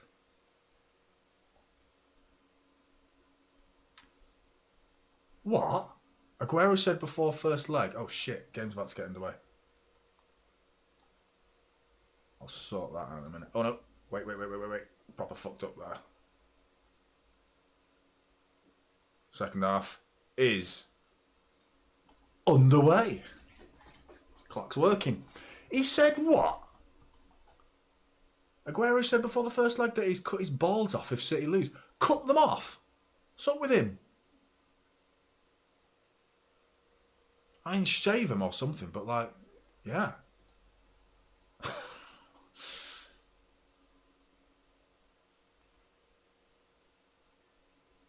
No substitutes, Captain Kringles. No substitutes. Which is, yeah. I'm a little bit... Nunes? Someone said Nunes. Has Nunes come on? No Nunes. Nope. Kusanov right back. Ake Diaz centre back. Vardiol left back.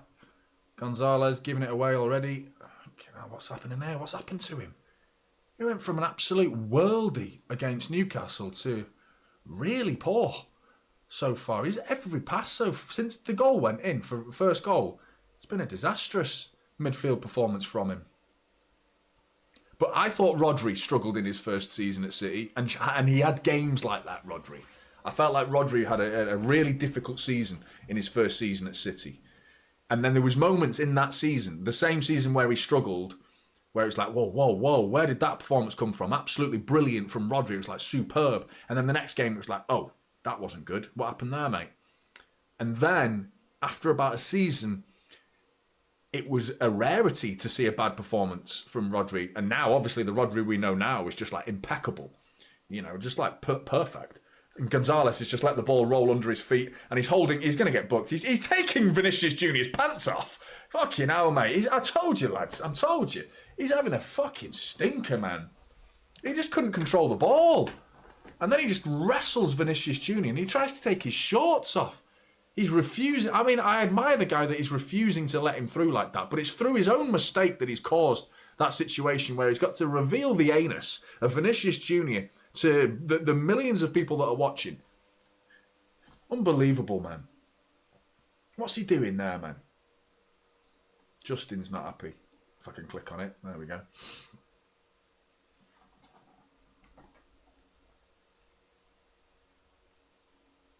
Shite, man. That's really poor.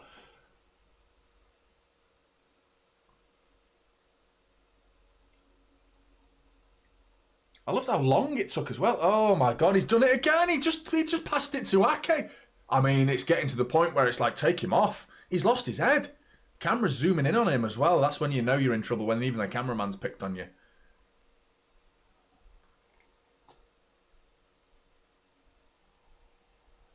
Just then, like, it's the pass to Ake, and Ake literally had the ball, went past him, like, because it was like 5 yards away from him. He literally looked at the ball like, that can't be for me. Oh shit, it is. That pass was for me. Why was it for me? Like, you were nowhere near giving it Nathan Ake, and it was like a simple 10-yard pass. Oh, I feel for him, man. I feel for him. Because that Newcastle performance, I can't forget how good that was. That was so good. But this is just the complete opposite. It sums up City's season, really, doesn't it? It does. It really does. Oh, Valverde coming forward. Acres of space is Jude Bellingham in a pocket of space into Mbappe. And Bernardo Silva should have won the ball, but didn't. Bellingham out to Valverde. It's going to be 3 in a minute. We're getting battered here. Ball in. Rodrigo over the bar. Fucking hell. It's not a good watch, this, at all. It looks like we're older than them, which I think we literally are. It just looks like we're... But Gonzalez is not. Savinho's not. Foden's not. You know, peak of the careers. Some of these, Guardiola, I've got some youngsters out there as well. But we look like... chasing shadows, mate. Just chasing. Like, we're nowhere near them. And when they come forward, they just find space and acres of it.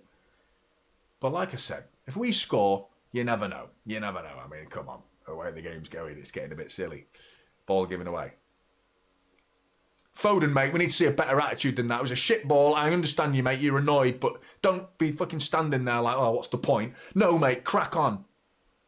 Terrible ball from Ruben Diaz. And Foden looked at it and just went, oh, if you're going to pass it like that, why do I bother? Because you're a City player, that's why. You fucking wear the shirt with pride, mate. Keep going. Don't do that. I hate that. Like, ugh. Like sulking. We're all playing bad. I'm not picking on Foden. They're all playing badly out there right now. But that I don't stand for that sort of shit. Do you know what I mean? Petulance. Like that.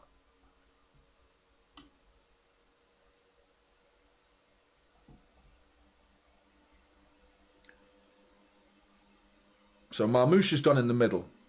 I mean, look at the gap there. Where's the marking? Vinicius Junior's in. Diaz gets a slide tackle in, but it's coming right back. He looked around like, have I got to go and get that as well? The slide tackle is just coming right back. I can't believe what I'm watching. Ruben Diaz with a slide tackle, and it was like he looked at the ball and thought like, well, where's my left back? Where's my other centre back? I've just committed a slide tackle there, and have I got to go and chase my own tackle off? I guess you do, Ruben. I'm sorry, mate. You do, unfortunately, because there's no one else going to help you in that situation. And Vinicius Junior just waltzes over and gets the ball and starts coming back at him. I can't believe what I just saw there. That's crazy. We are all over the shop. All over the shop right now. We can't get near him. Mbappe, 2-on-1 here. Gonzalez, don't commit anything, mate. You could do without a red card, but I mean, I'm not sure it matters because you're going to get suspended for next season. Ruben Diaz just passes it out for a corner.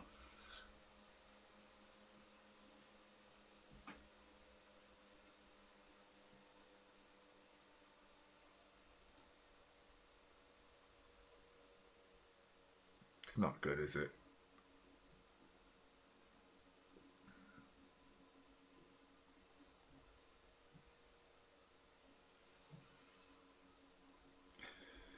Yeah, I think it's time now. I think 6 minutes gone, or nearly 7. Yeah, I think it's time. You get Doku on something, but it's like, what would that change? It's just an individual who would who'd replace someone in that same position. Rodrigo shot, Edison with an awkward save, but still saved. Straight at him. Gundogan took about half an hour to clear the ball and had it taken off him. Vinicius Junior, 3-on-1, beats Gundogan, does he? Gets his cross to the edge of the box. And Marmoush just about clears it, flicks it away. I'm getting concerned with the attitude more than anything because they look like they're not, there's not effort. I'm not seeing like a really strong effort and like resurgence from them. It's just a bit ball in and Ruben Diaz just clears it into from the 6-yard box and then Gavardio with a header. Like, mate, where's his shout? Why is Savinho or someone not shouting? There's no one on you, mate. You could have brought that down under control. It's getting a bit embarrassing. I'm pleased it's just 2-0. And I'm not being excessive here, by the way, guys. I'm not dramatising. I'm not sensationalising a performance just for clicks. I'm telling you right now what I'm watching. It's disastrous. They're all over the place. They're fucking, it's getting embarrassing to the point where, thank God it's 2-0. Not, are we going to make it 2-1? No chance. I'm worried this is going to become humiliating if we're not careful here. Because Real Madrid, they smell blood right now.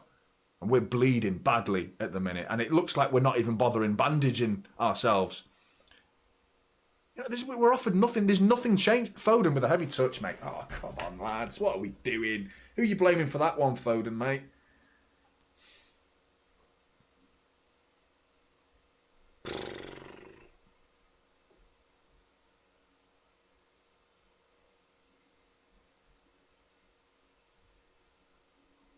See what the side have done this to me. I've just slumped in my chair. I feel dejected. I'm sure you guys feel dejected in the chat. But it's the team we support. When they play like this and they drop to the standards and then start not even...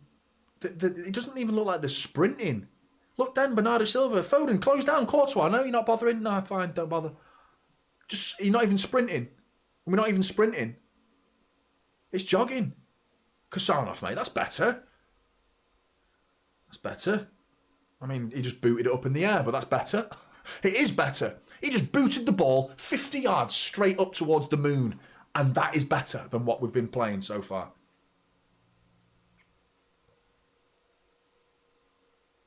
I'm stunned at how we went from the Newcastle performance. I think that was a foul throw. I think we got away with that. Savinho with like a little... Foul throws are one of the most annoying things in football. It's behind your head, 2 feet on the ground, and throw it normally like a fucking human. Do you know what I mean? What fucking this shit? Like, it wasn't a foul throw, thankfully, but like I can't stand foul throws. Nico Gonzalez, mate, come on. All right, he's kept the ball. City, 3 passes. There you go. 3 passes. Gundogan. Oh, it's shite. It's shite. 3 passes. And it was like... under the cosh. We're going to lose it. We're going to lose it. And he just boots it. Aimless. Aimless. Look at the cohesion of Real Madrid. Kusanov one-on-one. Brilliant against Vinicius Junior. Love that. That's why you played him at right back. I get it. I get the speed. Fine. But what's he got going forward now? Because we need goals. We ain't getting shit with this team right now. We're not scoring. In a month of Sundays, we're not scoring in this game. We need to change something. Shit. I thought we could do it, Duxter. Shit. Kusanov then giving it away. That's the problem with him at right back. Defensively, though, Vinicius Junior thought, I'm going to rinse you, mate. Knocked it into a big patch of grass. Kusanov turned, rinsed him for speed. Lightning quick. Kusanov. Love to see that. Brilliant. I love seeing it. It's enjoyable. Which fan doesn't enjoy seeing that? The 2 best moments of the game so far are those 2 moments. Go on, Vardiol. No, just take your time with that. I don't know why you're passing that first time. It's just awful. And look at them. Look at the way they pass the ball. Look at the cohesion. Look at the movement. They don't lose it. They just come forward with purpose. Players in the right positions. Ball in. It's just missed. I don't know how they've not made that 3-0. Ederson's come flying out of his goal then and just taken out Mbappe. That should have been 3-0. It should have been 4-0, to be honest, because Ruben Diaz cleared the ball before. It would have been disallowed, that goal, actually, because Mbappe was offside. But Ederson's come flying out and taken out Mbappe. But, I mean, we're really in big trouble here. And I think we can count ourselves lucky if we lose the game 2-0. From this, It could get embarrassing. It really could. I'm gutted. Mbappe looks like he's injured.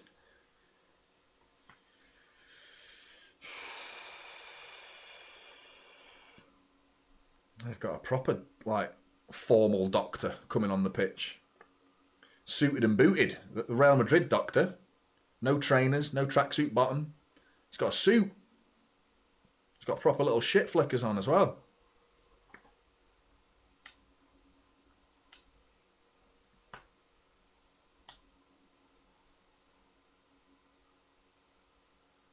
Did nothing. You came onto the Bernabéu pitch in a suit and you just put your hand on the back of Mbappe's back.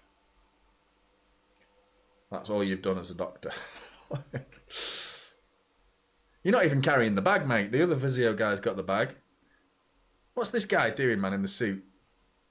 He's just touching him. He's just holding Mbappe. It's corner ball. Ederson catches it. Good. Good goalkeeping, that. Oh, Savinho's away here. Go on. Opportunity. Rudiger gets back. Savinho slows down. Go on, mate. Keep going. Yeah, that's it. He slowed down, but then he carries on. Good. The pass to Marmoush was shocking. Well read by Valverde. A lot of people said to me Valverde wasn't tested. And I kind of agree, but I mean, I still think he's played very well in that right-back position. That was a real reading the game, reading the pass. Slide tackle, time to perfection. You know, go on. Have a shot, Gundo, mate. Pissing around with it on the edge of the area here. Come on, have a shot. Little fucking 1-2s with Vardiol and Gundogan here. Just do something. Fucking hell, how many 1-2s are these doing here? That's about 5 in a row between the two of them. Going nowhere fast. And he's got it back. Go on, here we go. Gundogan ball in. Corner ball. We've got a corner. We've got a corner ball here.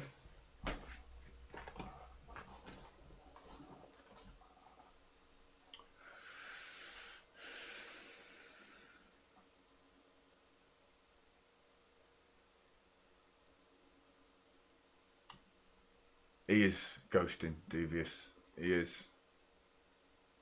I mean, they all are. Let's not single players out. And I don't want to single Pep out either. This is a collective problem here. Marmoush corner ball in, straight into the hands of Courtois, man. Bowled out quickly. Away come Real Madrid. City have got to get back here. It's going to be a 3-on-3, or City have got back actually in time. Kusanov back, slows down Vinicius Jr. But even in our shape, I don't feel safe. Foden's at left back. Vardiol's being sent over there. Everyone's pushing over. I can't believe you, Phil Foden. Mbappe 3. I can't believe you, Phil Foden, man. I can't believe you. Literally, stupidity, man. Vardiol was out of position. I'm sorry, you need to go back and watch that goal. Foden got back and did well originally to get back for the goal, to get back into the left back position to prevent the counter-attack, that he stayed in that shape, and then all of a sudden he decides to wander out of his shape. Vardiol was still not back in left back at that point. As an intelligent footballer in that situation, you stay in that position until Gvardiol gets back into that left-back position. He wasn't. Foden says, well, I think I've done my job. I'll just wander forward. All the City players start pointing at Mbappe, who's now free as a fucking bird, down at the right wing. Look at him, all pointing. Because Foden's fucked off from that position. He was originally done the right thing. He was covering. He was fine. Stay there. Stay in that position. Mbappe gets his fucking hat-trick. Foden, mate. What are you doing there, man? Watch the goal back, man. You can see it coming. It's fucking stupid. He's obviously not a defender, but you've got to have the intelligence that the left back is missing. I'm stood here. I am in left back, so I better stay here until the designated left back gets back and plays there and gets into his position. Vardiol had to go to the other side of the pitch because that's where the original counter-attack had started. Vardiol's got to get back across, and when he gets there, Foden, you can go forward again. Until then, stay there. But he fucked off. What's he doing?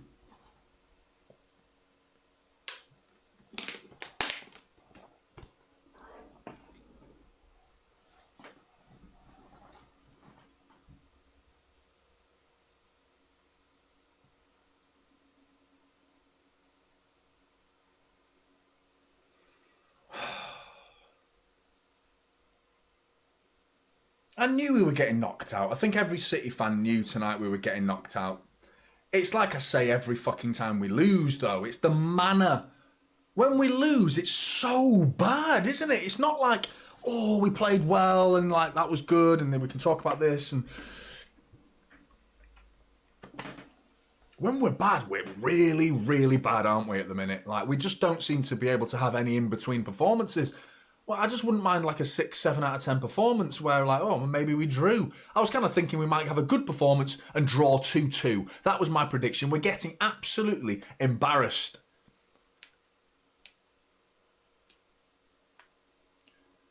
Eyes twitching.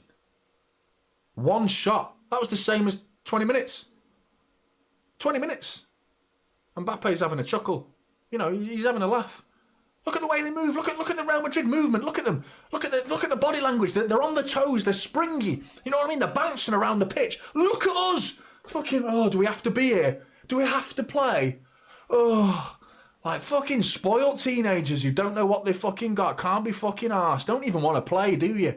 I can't believe this. This is a shocking performance. Shocking. Gonzalez does well, passes the ball to a City player. It's something to be pleased about. Ball switched to Vardiol.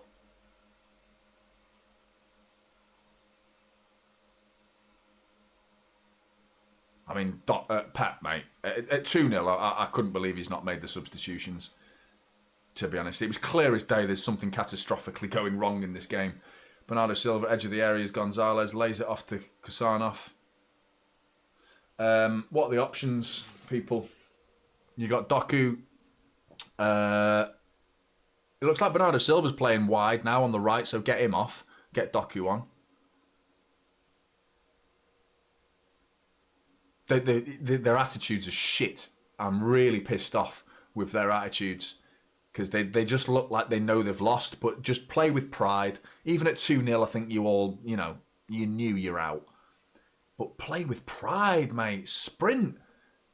Close down. Like, just show us, the fans, that you care. It's just a dejected performance. I'm fucking heartbroken watching this. Really am.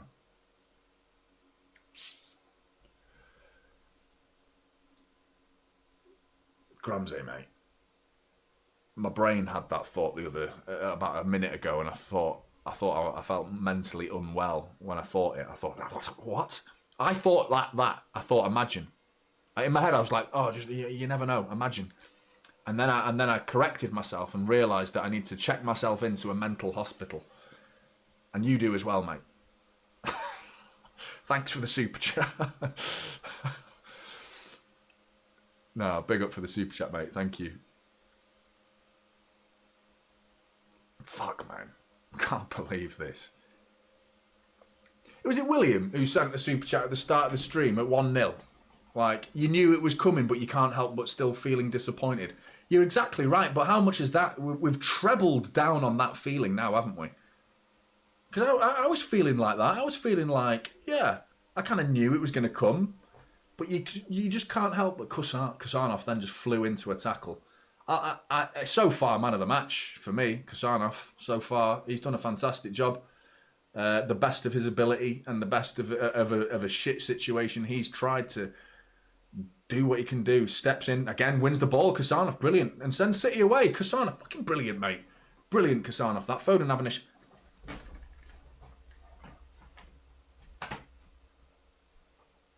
What are you doing? What's he doing? What's he doing? Foden had a shot from about 40 yards and he put it about 40 yards over the bar. What is he doing there, Foden? That's just get him off. Get him off. That's like get him off the pitch. That's so bang out of order. That's like you couldn't be bothered running further with it, so you thought, fuck it, I'll have a shot. There's 2 balls on the pitch, referee. Marmoush, bullied by Valverde. Superb from Valverde. What? We're not going to talk about what Foden just did, by the way. It was a brilliant. Kusanov steps in, wins the tackle against Mendy. They were in trouble in that situation. Because we had numbers. We were in a big situation. I think it broke to Bernardo Silva, who then plays it in field to Foden, who turns with about 45 yards of grass towards the goal and just shoots and puts it about 20 yards over the bar. With a player, he could have gone one more pass. There was Savinho, or I think it might have been Marmoush further ahead of him. There was only 2 or 3 Real Madrid defenders. It was the one moment in this game where I thought they're out of shape here, Real Madrid, and there's space for us. And instead, Foden just thinks I can't be arsed and just has a shot and smashes it over the bar. Oh mate, don't even, man. What the fuck? I mean, keep it at 3-0 now. It's damage limitation. Embarrassed limitation is what we're looking at here now. 3-0. With 22 minutes to go. How are Liverpool doing? What was that score? Did they drew? I was literally going to ask that question. Well, I did ask the question, didn't I? What does that do to the league table? It opens a door, that, doesn't it? For Arsenal, again. If Arsenal win the league, man, I swear to God, this season, it's just like, I don't know. We need to, I just want to be swallowed. They've got a game in hand, Arsenal. 8 points ahead of Arsenal now, but with a game in hand. So if Arsenal win their game in hand, they go 5 points behind Liverpool. And then, if we beat Liverpool and Arsenal win that game at the weekend as well, 2 points. Arsenal are back in it. Back in it. Go on, Gonzalez nearly won that. No, of course not. Of course not. I'll be gobsmacked if we score today. Gobsmacked.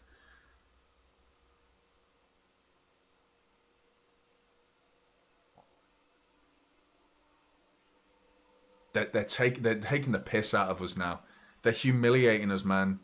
Vardiol then, Rodrigo was just dangling a carrot, and Mbappe's just rinsing Ake, just taking the piss. It's got to be for this. Somehow, are we clearing it? Yeah. How we've kept this at 3-0. What's this Gundogan doing here? He's like, it's a disgrace to see the players around him just looking at him like they don't even want it. They don't want the ball. They don't want it. They want the whistle to be blown. They are absolutely head lost here. Long ball over the top. Oh, straight to Courtois. Oh, fuck me, man. I can't believe I'm watching it.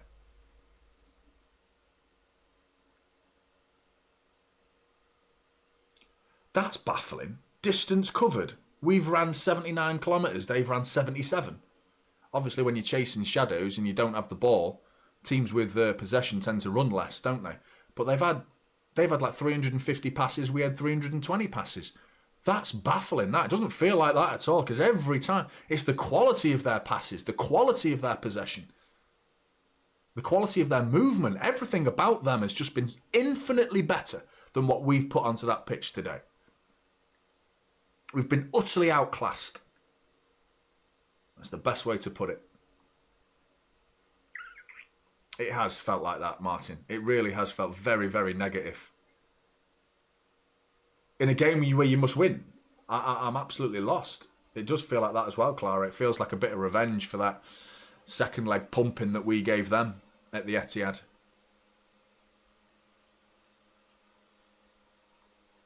And what would you say to Real Madrid going on and winning the Champions League from this point? Who would you want to win the Champions League now? Tough question, isn't it?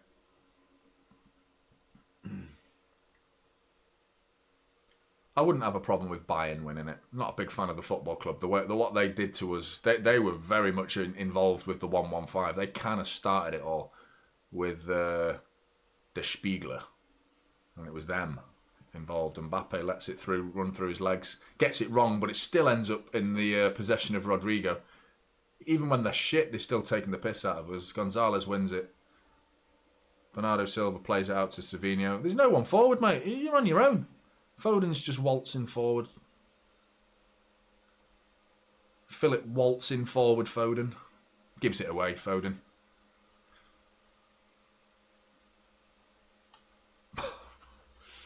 Big up, Douglas, mate. Thank you for becoming a member, mate. 12 months. Love it, mate. What the actual fuck? Mbappe, Vinny, fucking blasts it wide. Very nearly 4. Someone just blow the whistle, man.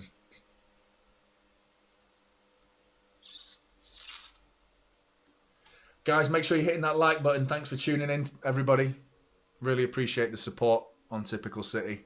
Massively appreciated. But yeah, hit that like button up if you can. Try and cheer me up. It's going to fail, but try. Please. It feels like that, Phil, doesn't it, mate? Who's just giving it away there? Looking at the chat, and all of a sudden we had a goal kick, and it's Edison making a save. Keeping it. Was that Kasanov? It looked like it was him because it was coming down away from his area. But someone's just giving it away. Because we had a goal kick. I thought, right, we're safe. You can't trust them, can you? I thought, right, it's a goal kick to City. I'll have a look at the chat because we've got a goal kick. Oh, Real Madrid are 1-on-1. Fuck off, man. What am I watching here? Fucking joke. I don't blame you, mate. My eyes are actually genuinely hurting. It's crap, innit? Gee.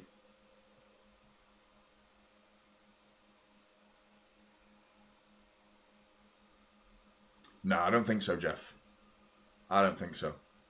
I think he needs to have a conversation with Pep Guardiola in the summer about his mental side of things, because he seems to have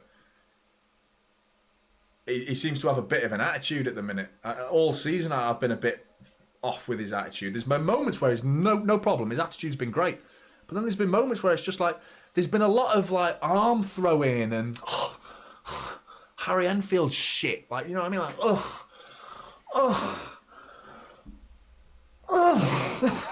like, not that excessive, but do you know what I mean? It's been a bit much, mate. Like acting like a spoilt teenager at times. Like player of the season's gone to his head a little bit.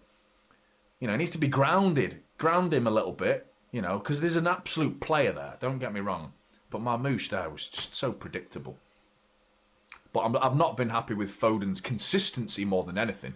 Because as much if your attitude's like a bit off in terms of like positivity, flailing arms around and whinging at your players that have given it away. I mean, I hate to say it, Bruno Fernandes is one of the worst examples of supportive player. Someone who gets behind his own teammates. You know, he constantly bitches and moans, but one thing he never does. Foden with a shot, forces a save at least. That's better from Foden. Same sort of ridiculous position to shoot from, but the fact that he's had another shot's basically like, I can't be fucking arsed. I'm just going to shoot again. One thing Bruno Fernandes never does, he never gives up. He never gives up, does he? As much as I hate him, and his attitude's a joke in terms of like supportiveness. But Foden, there you go. Go on, mate. Foden, have a dig. Go on, Foden. Go on, Foden. Savinho, blocked.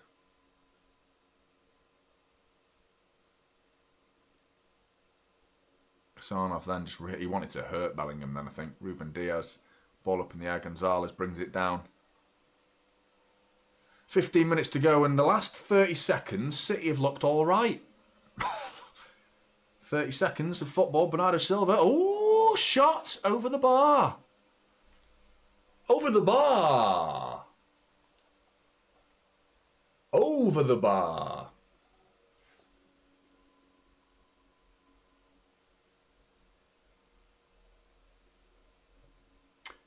Substitutes coming on. Kovacic and McAtee.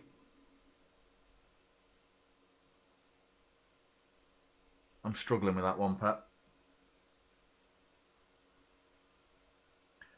Gundogan's coming off, should never have started. Kovacic should have started. Foden's coming off, absolutely correct. I think he needs a bollocking. He does, Foden. Pep needs to be losing his fucking head with him.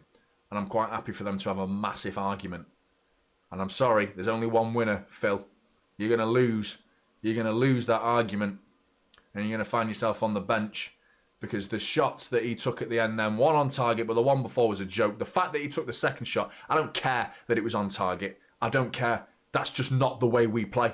And I know what people are going to say. Well, we need a goal with someone. We're not even getting shots. But the fact that he did it, the manner of he did it, I think you'll understand. It's hard to explain, but the fact that he shot like that twice to me indicates that he's just like, I can't be arsed. I'm just going to have a shot. You know when you're losing on FIFA and you're getting battered and you just think, fuck off. I'm just going to press the button angrily. I'm just going to hold the button down really angry because I'm fucking fuming. Just having a shot. And I've played football where I've got really annoyed and we're losing and I'm just thinking, fuck this, I'm having a shot. I don't care anymore. But we don't do that at this level. We do not do it. We don't just shoot aimlessly like that. Really poor from Foden today. Really poor. By the way, guys, people are going to think I'm doing a runner. Again, I won't be able to do I'm not doing a video tomorrow. It's not that I won't be able to. I'm not doing a video tomorrow, and it's not because we've lost. Because the player ratings would be absolutely devastating. Can't lie. It's school holidays here in the UK, and I have not spent anywhere near enough time with my lad in a long time. It's long overdue. We're going to the cinema tomorrow, and we're going to get some food after, and I'm going to spend the whole day with him. And I might spend another day with him because I just want to. I haven't spent enough time with him. It's more important things in life than football. Do you know what I mean? And that was planned as of about a week ago. So it's not like we've lost and I can't be asked doing the player ratings. I don't want people to think that because that's not right. I just, I need to spend time with my son. I have barely spent any time with him lately. And I need to. You know what I mean? He's only 7. He's always asking me, can we do this? No. Can we do this? No, sorry, I'm busy. Snide, man. Going watching Dogman. It's going to be so much better than Manchester City versus Real Madrid. Can't wait. Dogman. What the fuck is this? Dogman. Anyway. Vardiol. Yep, Dogman. Google it. It's an animated movie where a man, a police officer, I believe, I think he dies, but then I think his dog, they end up doing some weird surgery where they attach the dog's head to the man's body. So it seems like a perfectly normal movie to watch with a 7-year-old. It's animated and it's a U, so it's normal. Anyway, Kovacic having a shot. Oh, I thought the deflection might have done something there. But this is what we've resorted to now. We're not getting into their box by any sort of typical Manchester City intricacies, any sort of passing networks, nothing. We're just shooting from 25 yards now. We've resorted to having shots. And that's kind of embarrassing. It just shows how much we've just failed miserably this evening. Miserably.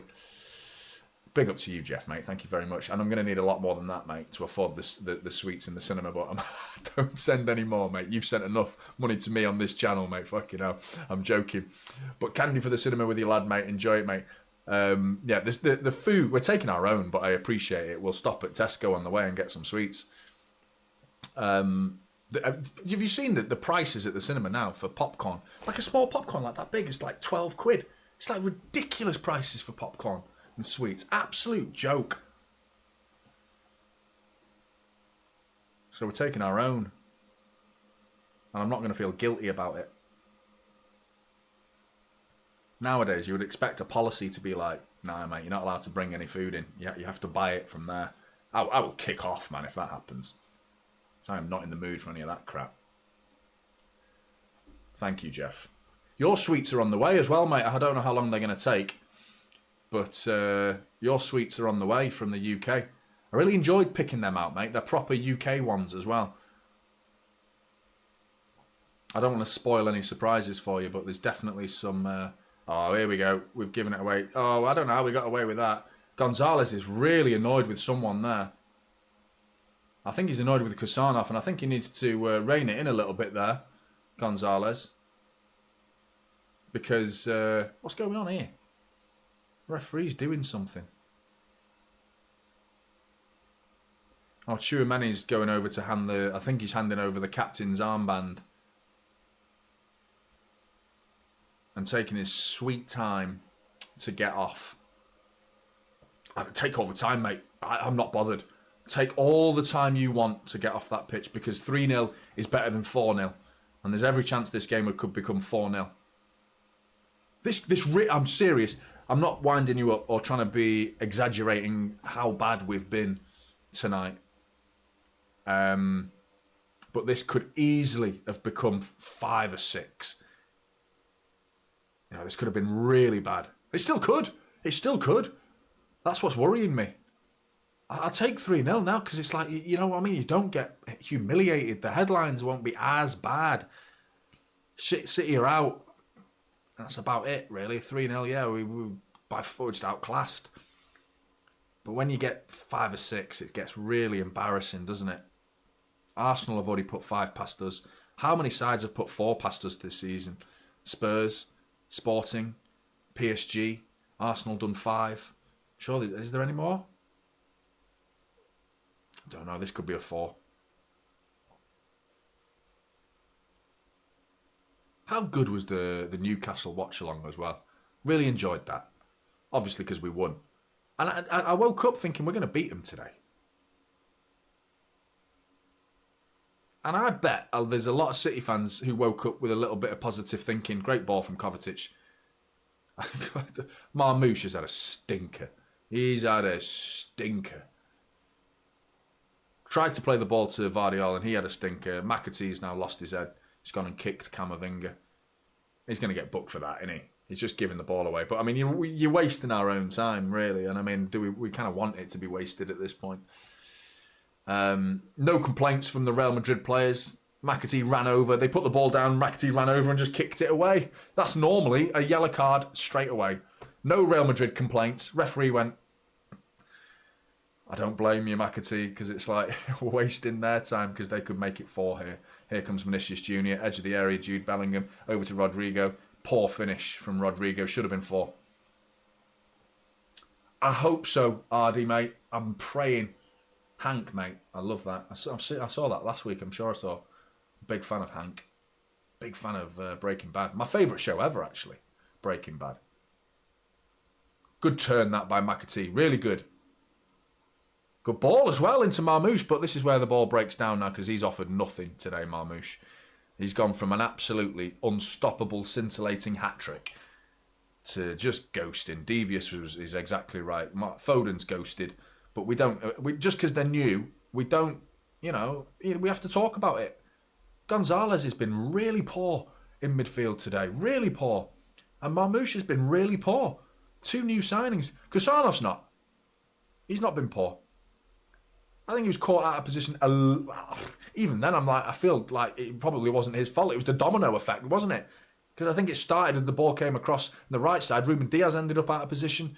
And then as a result, then Kusanov's got to come across for the first goal. He's out of position. Kovacic has looked a bit positive. Savinho's got the ball here into the edge of the area. Ball fired across. You thought that was going to break to McAtee then. Gonzalez wins the header. Imagine if we get a goal here. Imagine. We might do. Oh, it was nearly broke to Savinho. Tell you what, a goal. Fucking hell. Imagine that. I'd be livid if I was Real Madrid conceding a goal in this game. The way it's gone. The full 90 minutes. What's our XG in this game?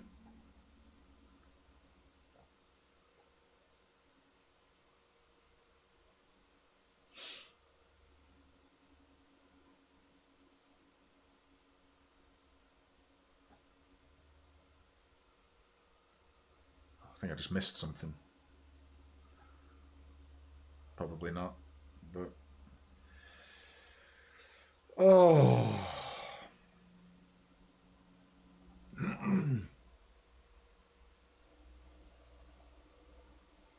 Corner ball to City. Marmoush to take it. What do you want to bet this goes straight into the hands of Thibaut Courtois?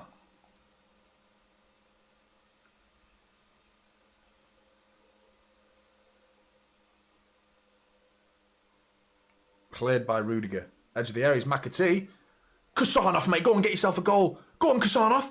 And it's saved. It broke kindly to Kusanov. And if he got a goal, mate, I'd be absolutely buzzing.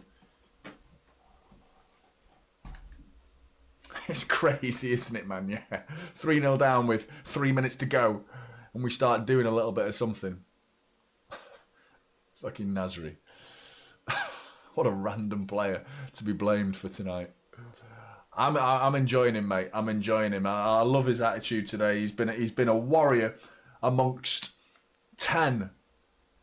Not cowards, because that's too harsh. That is. Ball in. Go on. Cleared by Rudiger. In the back of the head, that referee. Penalty. He says it's a free kick on the edge of the area, but was he in the penalty? Was he in the area? McAtee got an elbow to the back of the head there.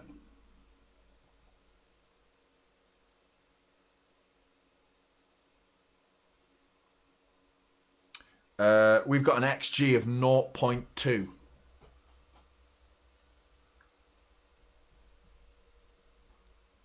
And Real Madrid have actually overperformed here. They've got an XG of 1.8.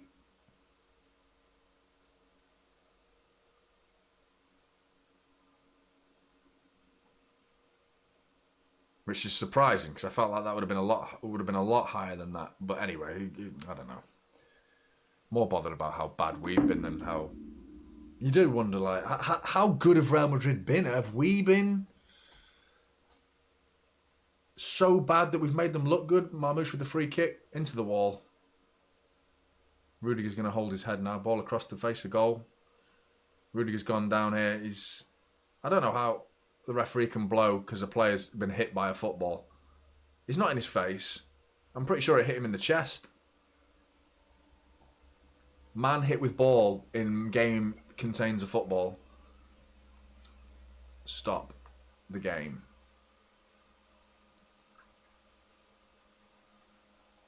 I think he's been poorly. I agree. It's absolutely no bearing on the result whatsoever, by the way. Blaming the referee. No way. No way. But I agree, he has been poor.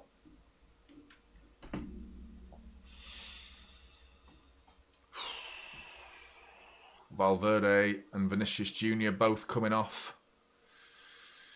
Alaba and Endrick coming onto the pitch.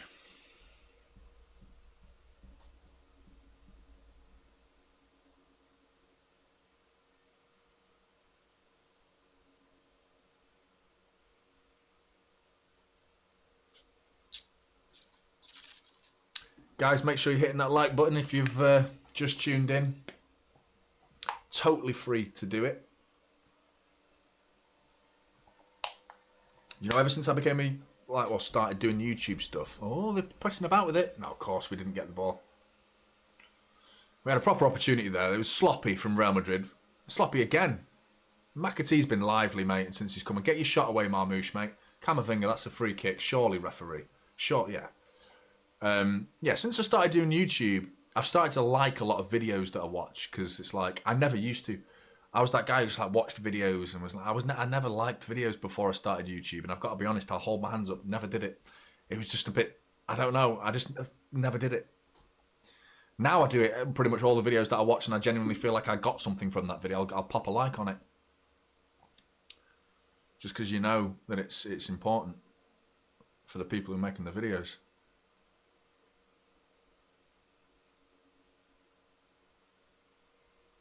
Free kick.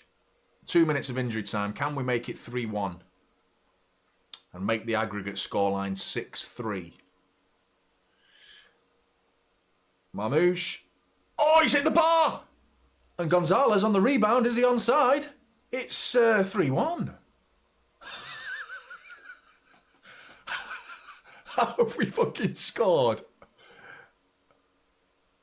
Is he onside? He's onside as well. We fucking scored. Let's go!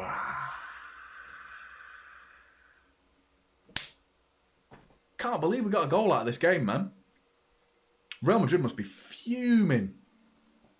Fuming to concede to this. Great free kick from Marmoush. Very unlucky to hit the bar like that. Definitely someone who's going to be scoring plenty of goals for this side from set pieces like that. And Gonzalez, who of all players... Oh, it's a VAR goal check. This might not even stand, actually. But I'm sure the player on the floor played him onside. You know the draft excluder? You know the player that lies on the floor behind the wall, the draft excluder? It looked like he was the one playing him onside. I mean, I have no objections to this not counting, by the way, because, I mean, we do not deserve it. But I'll take it. 3-1.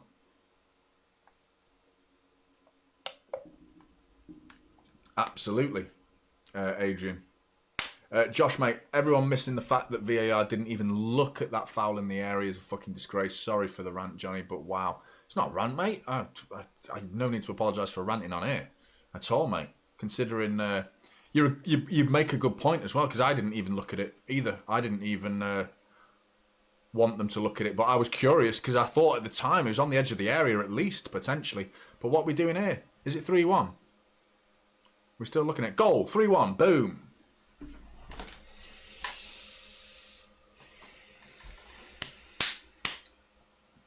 So shit. Blow your whistle, ref. 3-1, that'll do.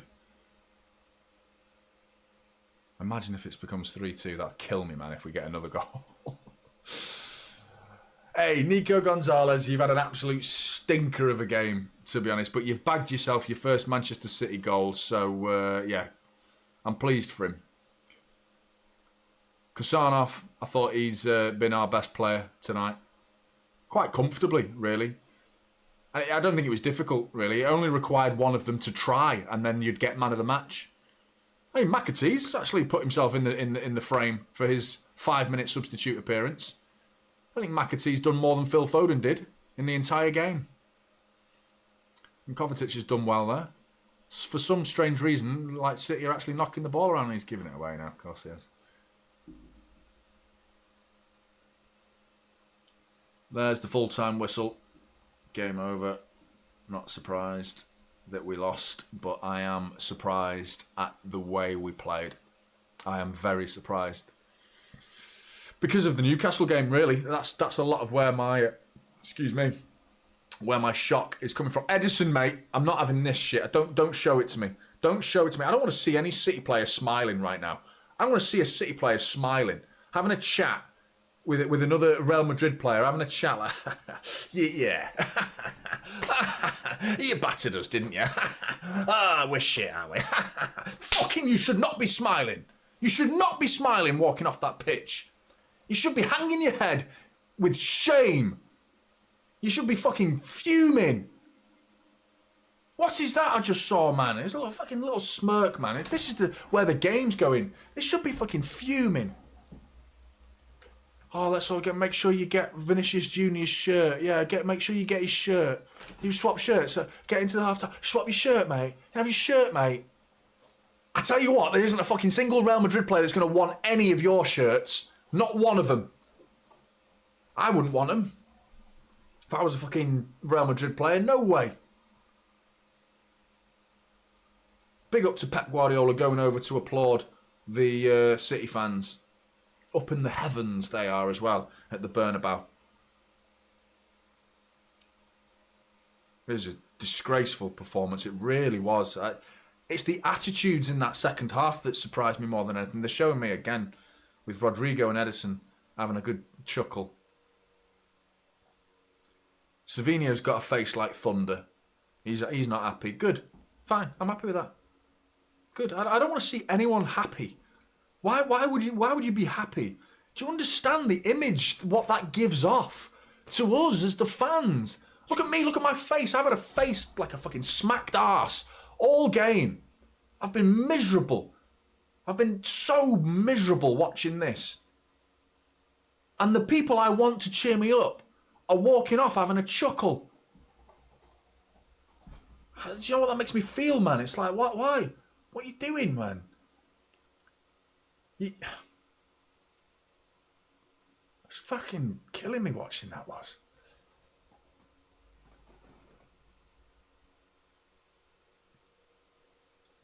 Militao with his bling bling. And Vinicius Junior took Edison's shirt of all shirts. I can't believe it.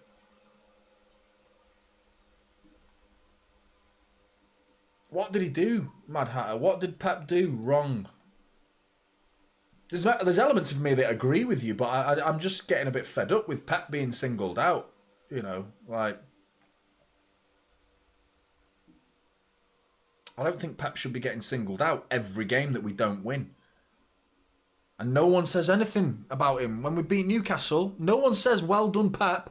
Then it's like, marmoush, superb marmoush. Brilliant. And I agree, marmoush was brilliant. Absolutely correct. What about the system Pep played? What about the attitude that he sent them onto the pitch with? What about the fact that he's turned around a situation where everyone at Manchester City were thinking Newcastle are going to turn up and beat us?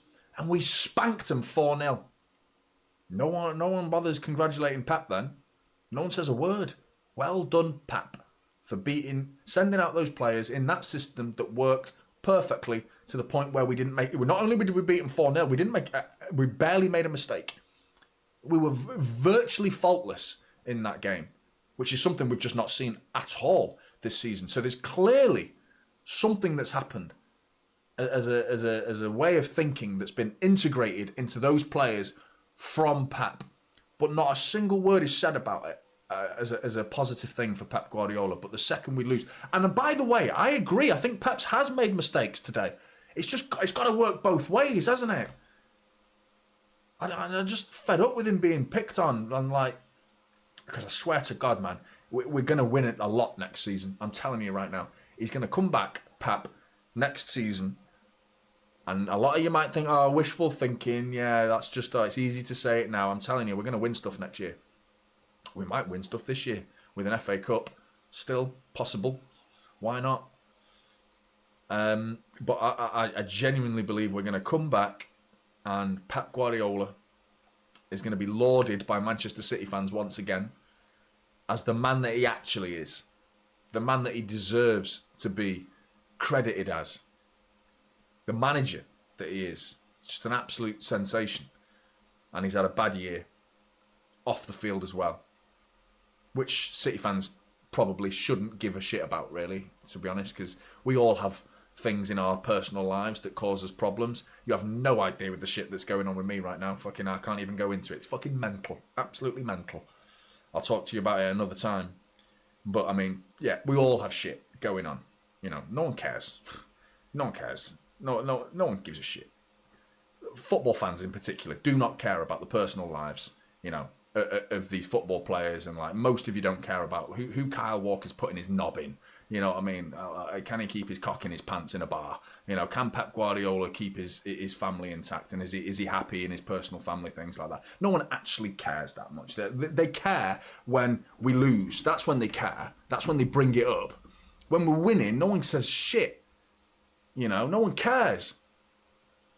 But what we do care about is results. You know, and that's what we should care about as football fans. You know? And as much as I'm reluctant to give Pep Guardiola an excuse for off-the-field circumstances that are making him make, or at least a possible reason as to why he's not the same decision maker that he seems to be at the minute. He seems to be making a number of errors this season, Pep Guardiola.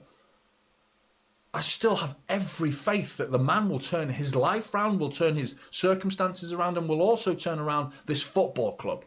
Every faith in the world in him, you know, and that's not gone. That's not gone at all.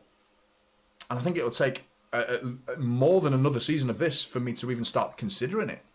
You know, even if we carry on next season, I'll still stick by him. You know, it'll take a lot longer for me to turn on him than this. You know, we've had a bad year. It's been shit, and I'll give you that, mate. I'll give you that. Moms says, tired of the focus on Pep too, mate. It was a scary lack of football maturity, lack of guts, lack of life. Totally agree, mate.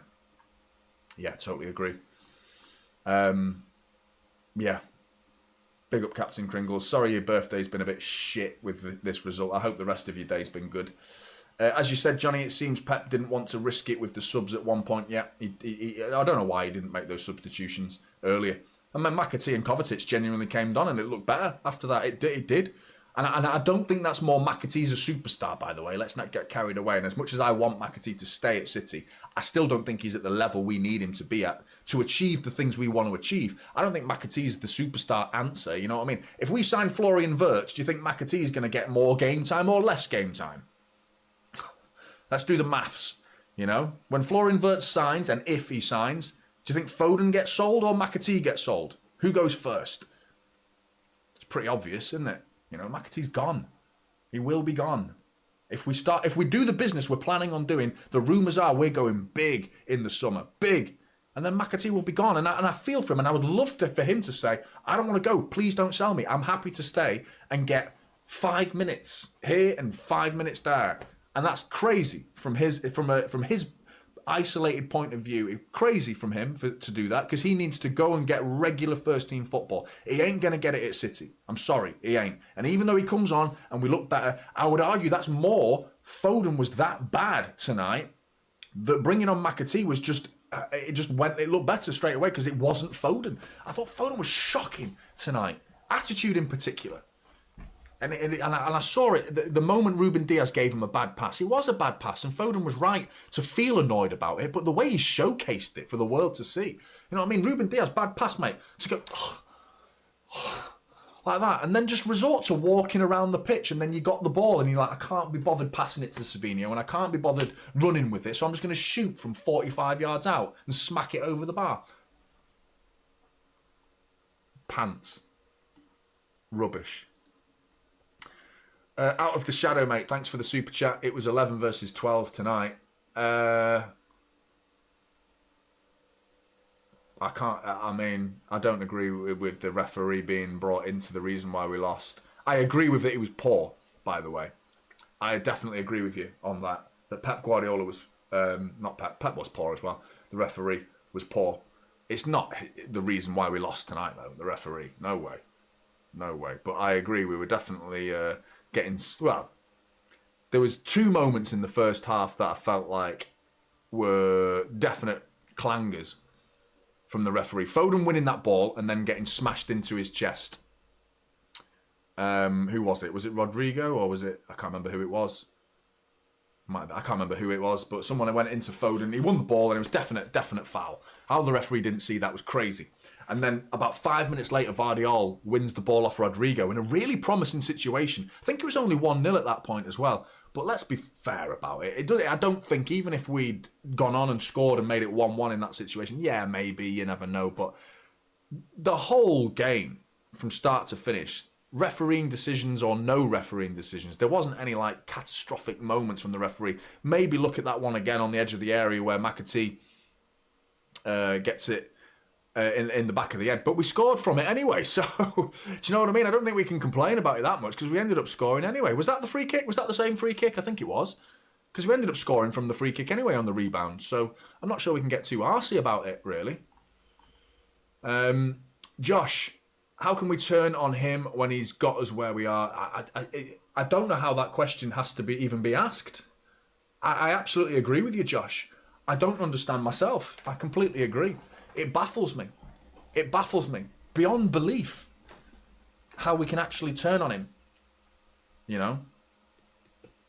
So quickly as well. So quickly.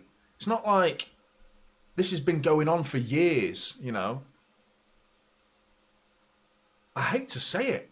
But do you know what? This is going to hurt me to say it, you know what I mean? And some of you might get offended at this. But the United fan base showed more support for Erik ten Hag than we've shown Pep Guardiola. And what the fuck has Erik ten Hag done to deserve that support from that fan base? What's he done? I know a lot of them were calling him out. I know a lot of them wanted him back, but I know a lot of them wanted him to stay. And why? I thought he should have been gone long before that. I don't think he should have been extended the contract. I thought he should have been gone. And the FA Cup final where they beat us was the worst thing that could have possibly happened. But Erik ten Hag bagging an FA Cup, and he gets that level of support from a large portion of the Manchester United fan base. Yet we're turning on a man who's won a treble, 4 in a row, 100 points, and we've got people turning on him. Do you know what I mean? Are you outside of your minds? Absolutely dumbfounded by that level of thinking. We're bigger than that. Is that the popular thing to do? You know, you might see Arsenal fan bases do it. You might see fucking Chelsea fans do it, or United fans doing it with Eric Ten Hag and that portion of fans that did it, or I don't know, any other set of fans that you can think of. It might be a popular thing to do. To sack the manager, get him out. You might see other fans. We're in a different ballgame. We're a different kettle of fish. Because you know why? Because Pep Guardiola is a different kettle of fish. He is better than everyone else. He's got a track record that proves that, with achievements that I think if you gave 1% of the achievements that he's achieved to any manager and could stick it on their CV, they would be over the moon with that. And he's achieved 100 times over what most managers can't even come close to even dreaming of. You know, and not even at this football club. I mean, what he did at Barcelona was unbelievable. You know, and don't forget what he did there. You know, and that football club was in turmoil when he took over. I mean, they obviously had Lionel Messi, and people will always say that. Oh, it's because he had Messi, and he'll never win the Champions League without Messi. Well, he did. It's crazy. And where the fuck were they when we beat Newcastle? That's the main point. It's the silence. It's the silence.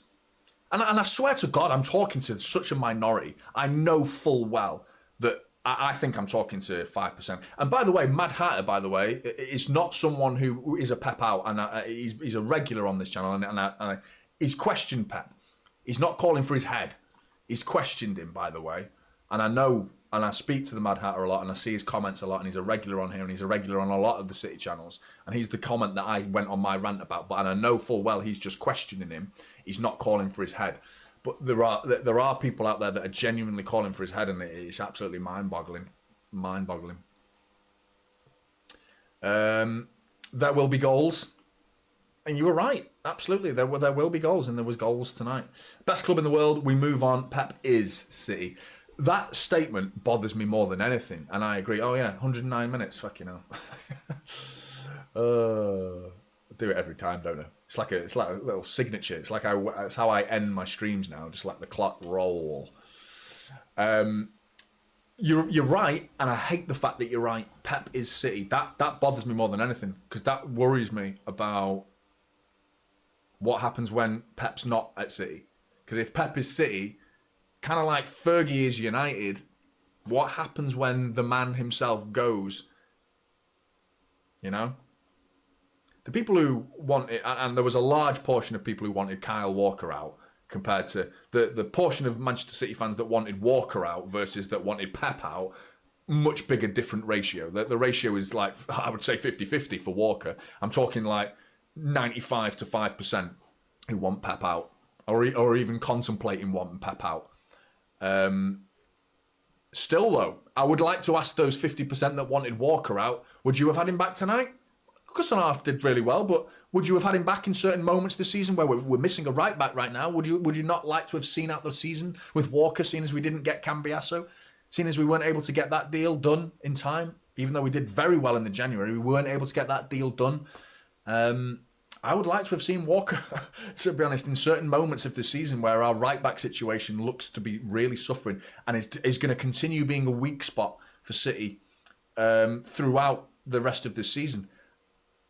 As well as Kusanov did today, I would still think Kyle Walker is someone that should not have been treated the way he was treated at the end of his Manchester City career, even though he's technically still a City player, isn't he? But no, he's not. What am I talking about? I don't know. I just don't want to see him go. I don't want to see him. The way he was treated is just wrong, man. Wrong for the club and wrong for the fan base to treat an individual like that, who's done so much for us as well. And it's not like Pep, but Walker did so much for us, and we treated him that way. You know what I mean?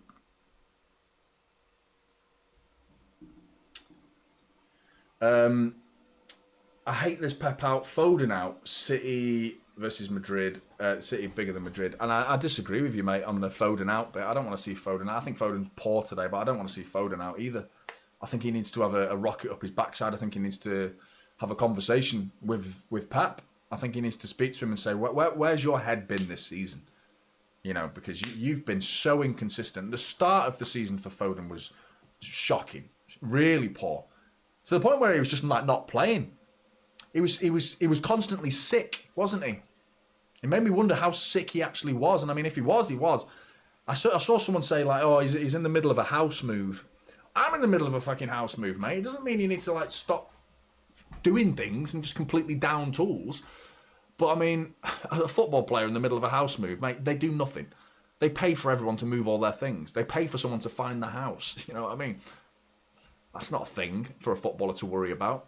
They don't have to do anything other than worry about football. So I think Foden's had a shocking season in terms of consistency, but moments that make me think, well, he's still a quality player, isn't he? What a player he is. On his day, he had that little spell about a month ago where he was scoring. He scored in about 3 or 4 games in a row, didn't he? And I thought he played pretty good against Newcastle. Not brilliant, but I thought he was pretty good against Newcastle. Today, though, shocking. Josh, mate, thanks for the super chat again. The funny thing is, all City fans that want him out, your high expectations of City to play, we know they can, is because Pep has done that. Exactly, mate. You're absolutely spot on. Facts. 100%. And we want to continue to achieve these things that we've achieved, and we want more trebles and 4 in a row or back-to-back Premier Leagues is now what it's going to be, because we're obviously not winning the Premier League this year. We want that back. And I think Pep's the man to steer us in that direction and get us back. Has he not earned that right to give him the opportunity to fix it? Do you know what I mean? The guy has built something spectacular at his football club. Things that have never been done anywhere in this country.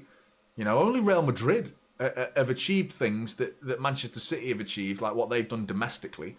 You know, no English side has ever won 4 in a row. No English side has achieved 100 points in the top flight.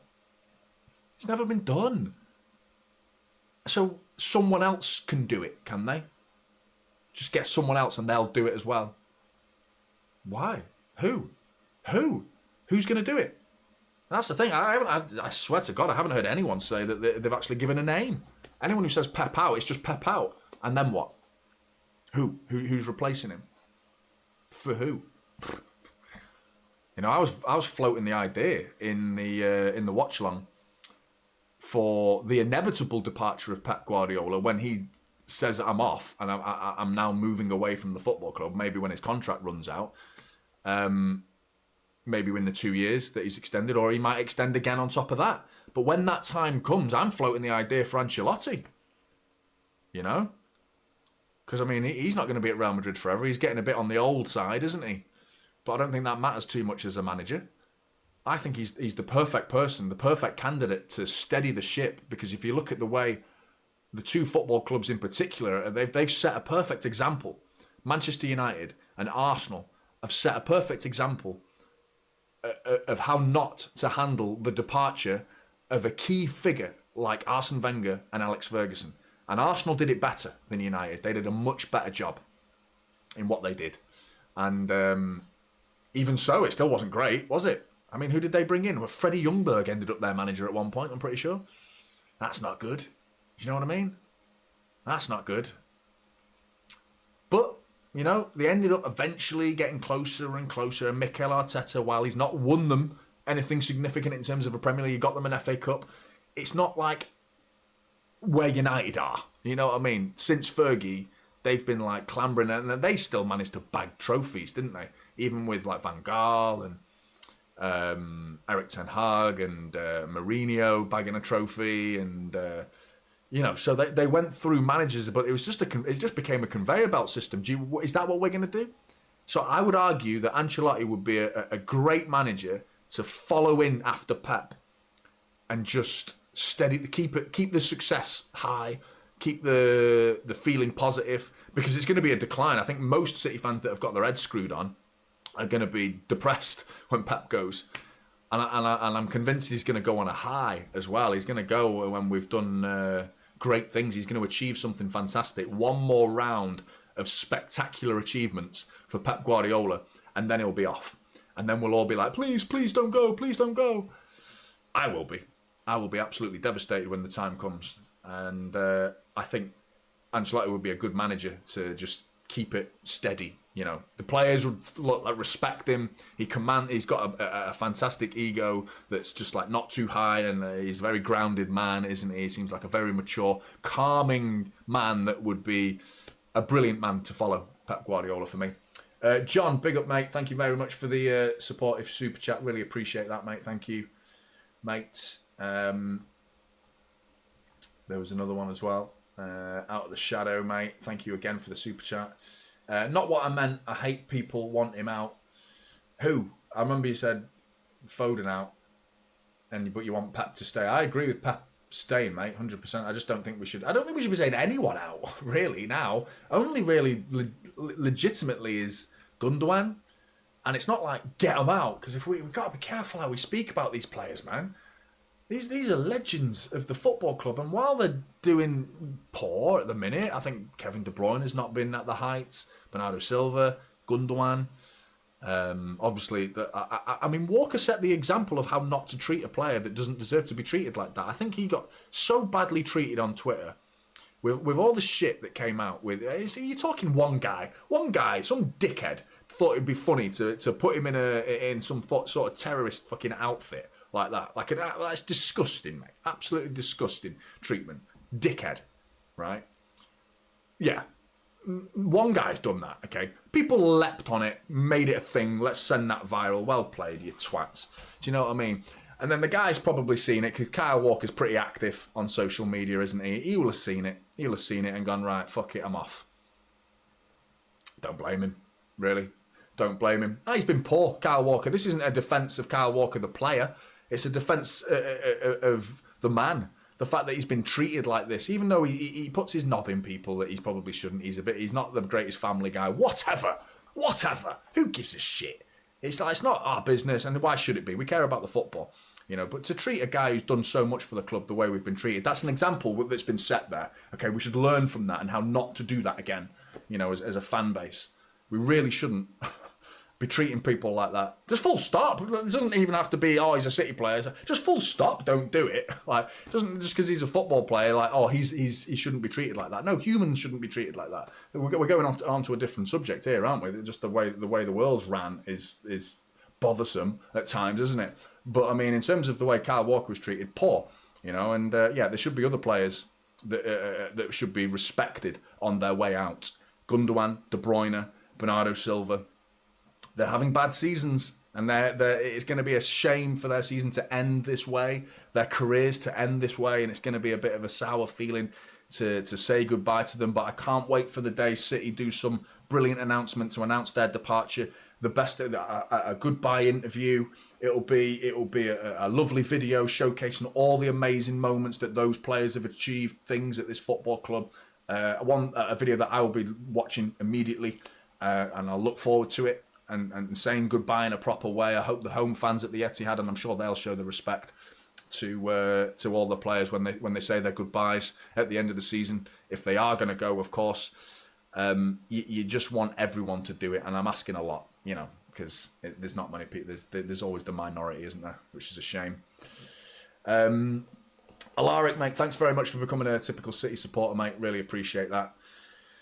It's tough to swallow, and I've gone on a bit of a rant there. I'm just a bit frustrated because I feel like the chop and changing nature of the what I see in the comments and the fans, like, and I know that I'm talking to the minority. I know, like, a lot of you will be like, "Why are you telling me, Johnny?" Do you know what I mean? I know most of you will be thinking, "Why are you ranting at me, mate?" I don't feel like that. I agree with you, and I'm sure you do, and I'm glad you do. And I know I'm talking to the minority, but they exist, unfortunately. I don't know. Big up, John. Thanks again. Really appreciate it, mate. You can send a message if you want, mate, and I'll look out for it. But yeah, I doubt it. To be honest, it could be. I mean, I highly doubt it because there's too many of them. Unfortunately. Thanks, there will be goals. Found your channel after the first Madrid leg loss. Love the content, mate. Best City fan channel, and we'll keep watching it. We'll be back next season. Appreciate that, mate. Thank you very much. Really good. Really appreciate that. Really appreciate it. And I agree, Douglas. Every fan base has got them though, mate. Every fan base has got dickheads. And one thing, by the way, that I hate is like, you're entitled to your opinions, everybody. No, I don't want to shut down opinions. I'm just openly giving you my opinion back. That's all I'm doing. I'm not saying silence you. If you want to come in the chat and say pep out, I don't want to see the modders like deleting people and blocking people for having an opinion. I don't think it should be like that. And I think you should be entitled to say what you want to say here. This should be an area where we speak freely, within reason, of course. That term just is so grey, within reason. To some people, that means a very different thing, within reason. I think most people have got their heads screwed on in the chat and know what I'm talking about. But in terms of having an opinion, you think Pep Guardiola should leave, you're entitled to your opinion, but I'm going to call you out.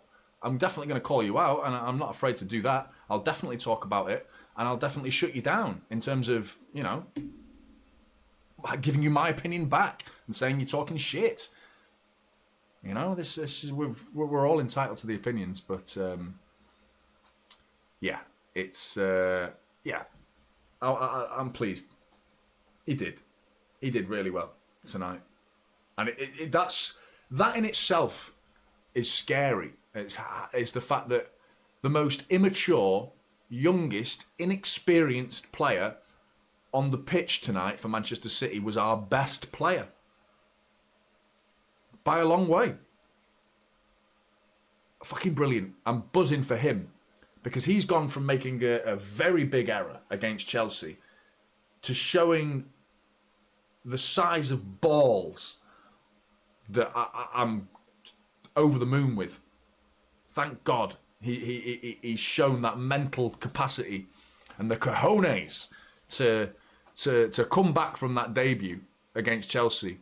I was worried. I was worried about what is he going to sink or is he going to swim, mate? The guy's swimming across the English Channel, and he's fucking brilliant at it. He's doing superb so far. And 2 moments tonight, other than the goal. I can't believe we scored, by the way. How did we score tonight? How did we score a goal tonight, man? Buzzing for Nico Gonzalez getting his first Manchester City goal. I thought he was poor tonight, though, other than the fact that he put one in the back of the net. I'm not sure that redeems everything that he did, because I still think he was very, very sloppy with some of his touches. One that he let right under his feet, and then he tried he took the clothes off Vinicius Jr. at one point. But yeah, not great from him.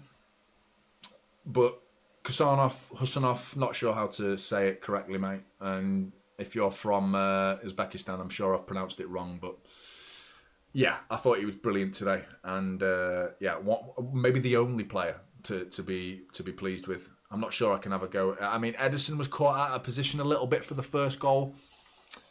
Ruben Diaz, no. John Stones made a glass, like Isa said at the beginning of the stream. Once he walked off injured, he's made a glass. It's been so good to see him back, Johnny Stones. I thought he was brilliant in the first leg against Real Madrid. I thought he was really good against Newcastle. You know, alongside Kusanov in that centre-back position. I was like, fucking brilliant, mate. 2 back-to-back performances from John Stones, but the third game, too much. He can't play in midweek. If he plays at the weekend, he can't play midweek.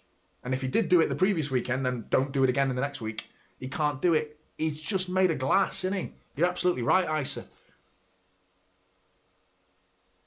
A player that needs to go, unfortunately, because we can't go into a season thinking John Stones is going to be there for us, but maybe not. He's out for like nearly half of the season, every season now, John Stones, isn't he? So you can't. Availability is the best ability, as we found out this season with the number of injuries we've suffered from this season. You have to have available players. You know, and Pep made a great point. I think people might take it as a little bit bitter with what he said about Liverpool and how they've not had any injuries this season. But they have had some, but not many, not big ones, you know.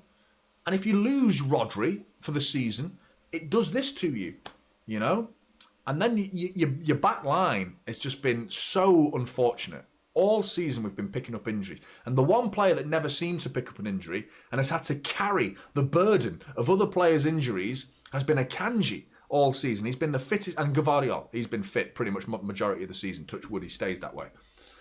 Akanji's been doing all sorts of different roles. Right back against Real Madrid where he picked up the injury.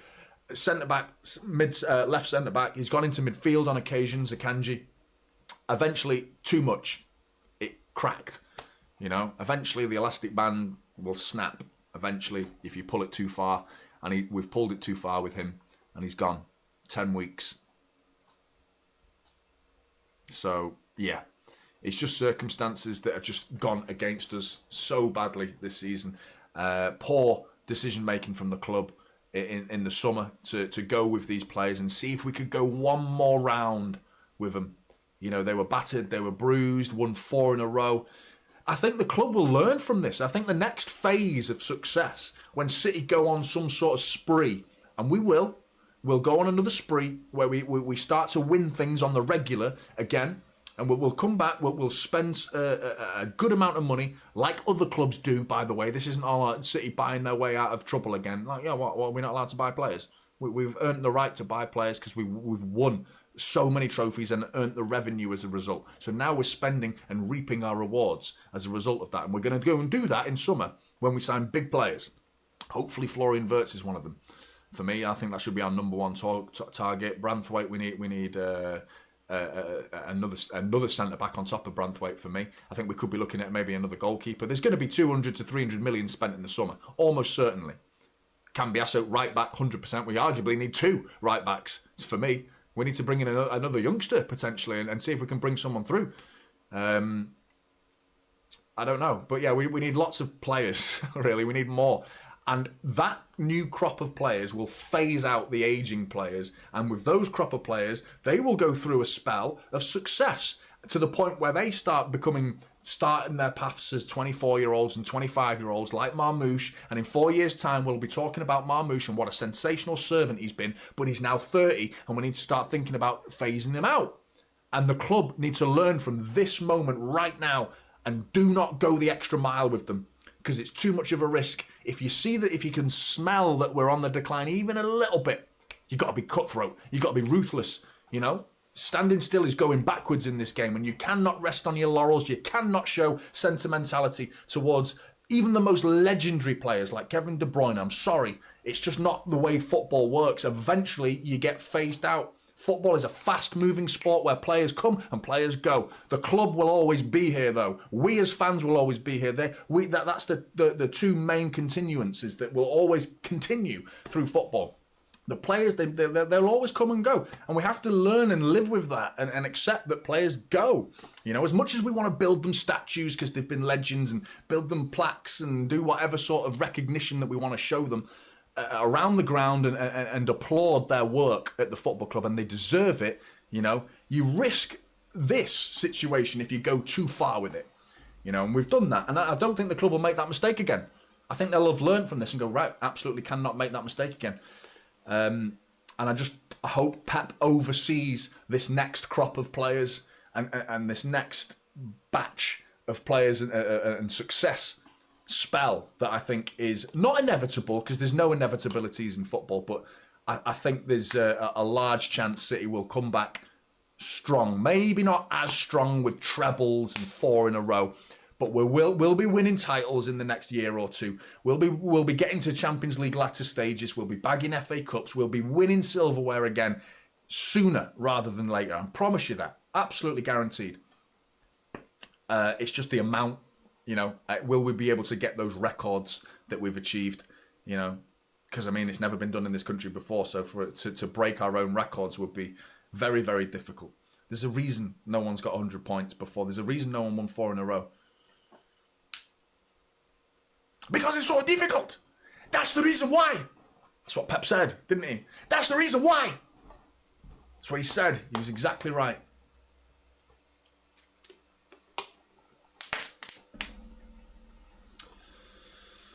Big up, John. Did I miss a super chat? Whose super chat did I miss? Thanks for the support, John. I haven't missed anyone's, have I? Nah, mate, I haven't missed anyone. Most recent one was, before that was There Will Be Goals. And I hate missing super chats. That's really shouldn't happen at all. Fun fact to end the stream on. In the younger leagues, Sancho got subbed off for Foden. I remember that. And he refused to shake Foden's hand. I remember that, mate. I remember that footage a real indication of the two. Well, certainly one of the players' attitudes, but I would argue Foden's not lowered to that level of piss poor attitude that Sancho showed. I remember that as substitute, proper like couldn't be asked. Foden was stood there waiting to come on like eager beaver, wasn't he? Like that. Like I remember it, mate. Sancho goes over and just like didn't even bother shaking his hand, did he? Couldn't be asked. I remember it. I remember it well. Now, Jazzy Spies. Did you really? Where? I've missed it, mate, and I'm so sorry. Just write your thing now, and I'll... Sorry, mate. I don't blame this game on Pep. Players gave no effort. We gave more effort watching. Yeah, you're absolutely right there. It was so... It sapped me, mate. It sapped me. Stole so much of my soul watching that game. Can't manage a team who refuse to try. Pep will figure it out. Absolutely can't. Refuse to try is so devastating. And the problem with what you've just said there is Pep will figure it out. And I like to think you're right in what you said at the end of that. But when you're not trying, you do kind of need to look at the manager a little bit. And I don't think it's always there. Because what happened against Newcastle? There was so much effort against Newcastle. I think that it's not they walked on with that attitude. I don't think they crossed the white line with the lack of effort. It's when it went 2-0. It was like, it's gone. It's gone. When it hadn't gone. You know, it only goes when you believe it goes. Once if you still believe, you know, like I said in the first watch-along, hope is a very, very dangerous thing to lose. And life generally can spiral out of control if you wake up every morning without any hope. And looking in the fucking mirror thinking, I'll never be good, you'll never be good. Do you know what I mean? You've got to believe, man. You've got to believe. In every walk of life, you've got to believe. And it's not easy to do it consistently, which is exactly how fantastic Pep Guardiola is, to achieve what he's achieved consistently. You know, doing it once is unbelievable, but to achieve it over such a long period of time is absolutely incredible. And a testament to him, the man, and to the players that showcased the attitude to get to the level that they did.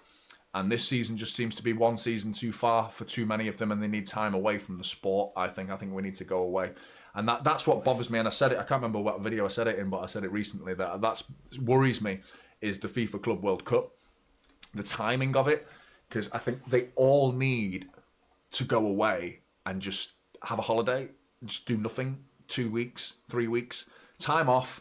Pep in particular needs to just go away and chill.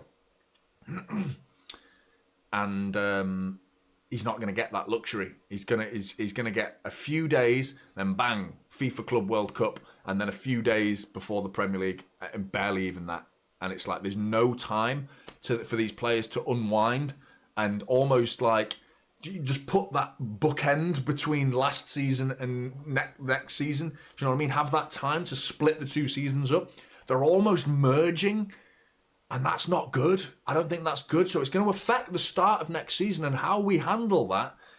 I think the best way to handle it is actually bring the new players that come in. I think that's the best way. I think that's the best way. Like I said, you're entitled to your opinion, mate, but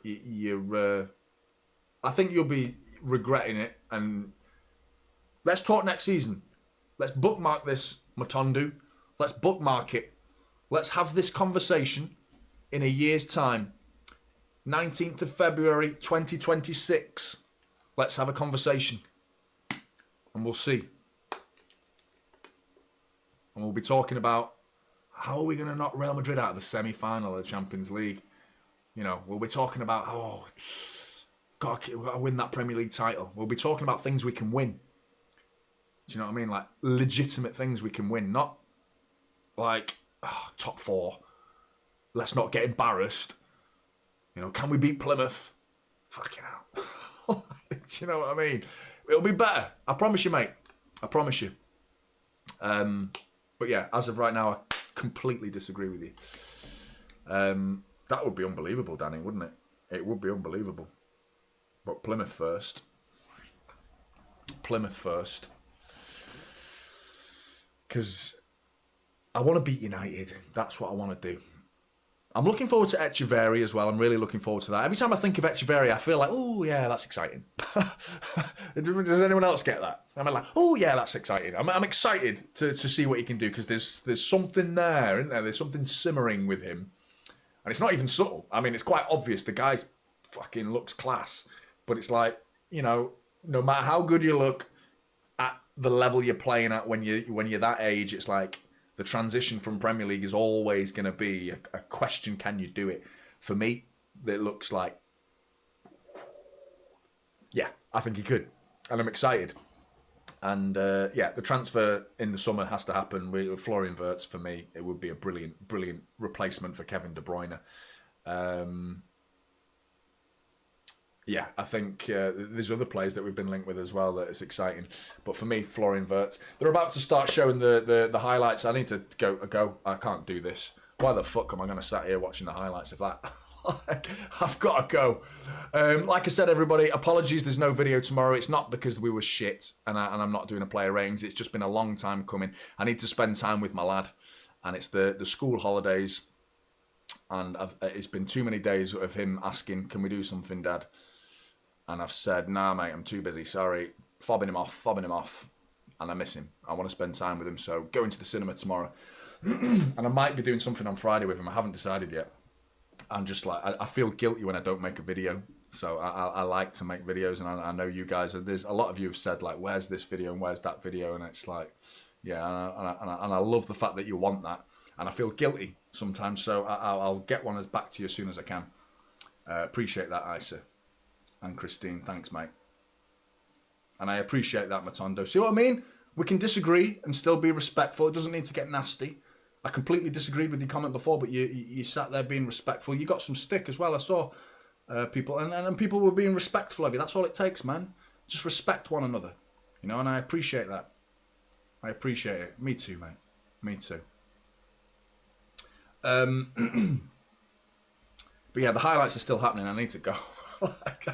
Can't watch this anymore. Absolutely done with football for the night. Take care, Blues. I'll definitely see you before the Liverpool game, and I'll be doing a watch along on Sunday, of course. So I think we're going to beat them. I don't know why. I feel like we're gonna win Arsenal the league by beating Liverpool. I feel crazy for saying that, but I mean, who would have said we were going to beat Newcastle 4-0? No one would have said that. So I'm starting to think this side could do something crazy against Liverpool, but it's Mo Salah, isn't it? That's the one. That's the one. But if we can beat Liverpool, I'm still obviously wanting to beat Liverpool. I'll never go into a game wanting City to lose just because Arsenal could win the league. No chance. City are playing. I want them to win against anybody. Has to be that. But yeah, that'd be good. I'll leave on that note.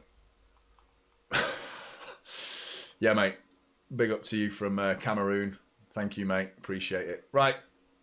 Chill, Blues. We're out of the Champions League. We've got an FA Cup. At least we can focus on domestic football now. We know where we stand. We've got to get top 4 football. I think we'll do it. And I think we're going to potentially get close to that FA Cup final. And if we get into the FA Cup final, anything could happen. Anything could happen. And if we win the FA Cup, finish in the top 4, arguably third. I want to finish above Forest, you know, because I think they're on the decline. And I think we could finish above them. And considering the season, how it's gone, it could end up being an all right season in the end. But yeah, take care, Blues. The game was shit, wasn't it? And yeah, try not to let it bother you too much. And I'll see you in the next one. Take care.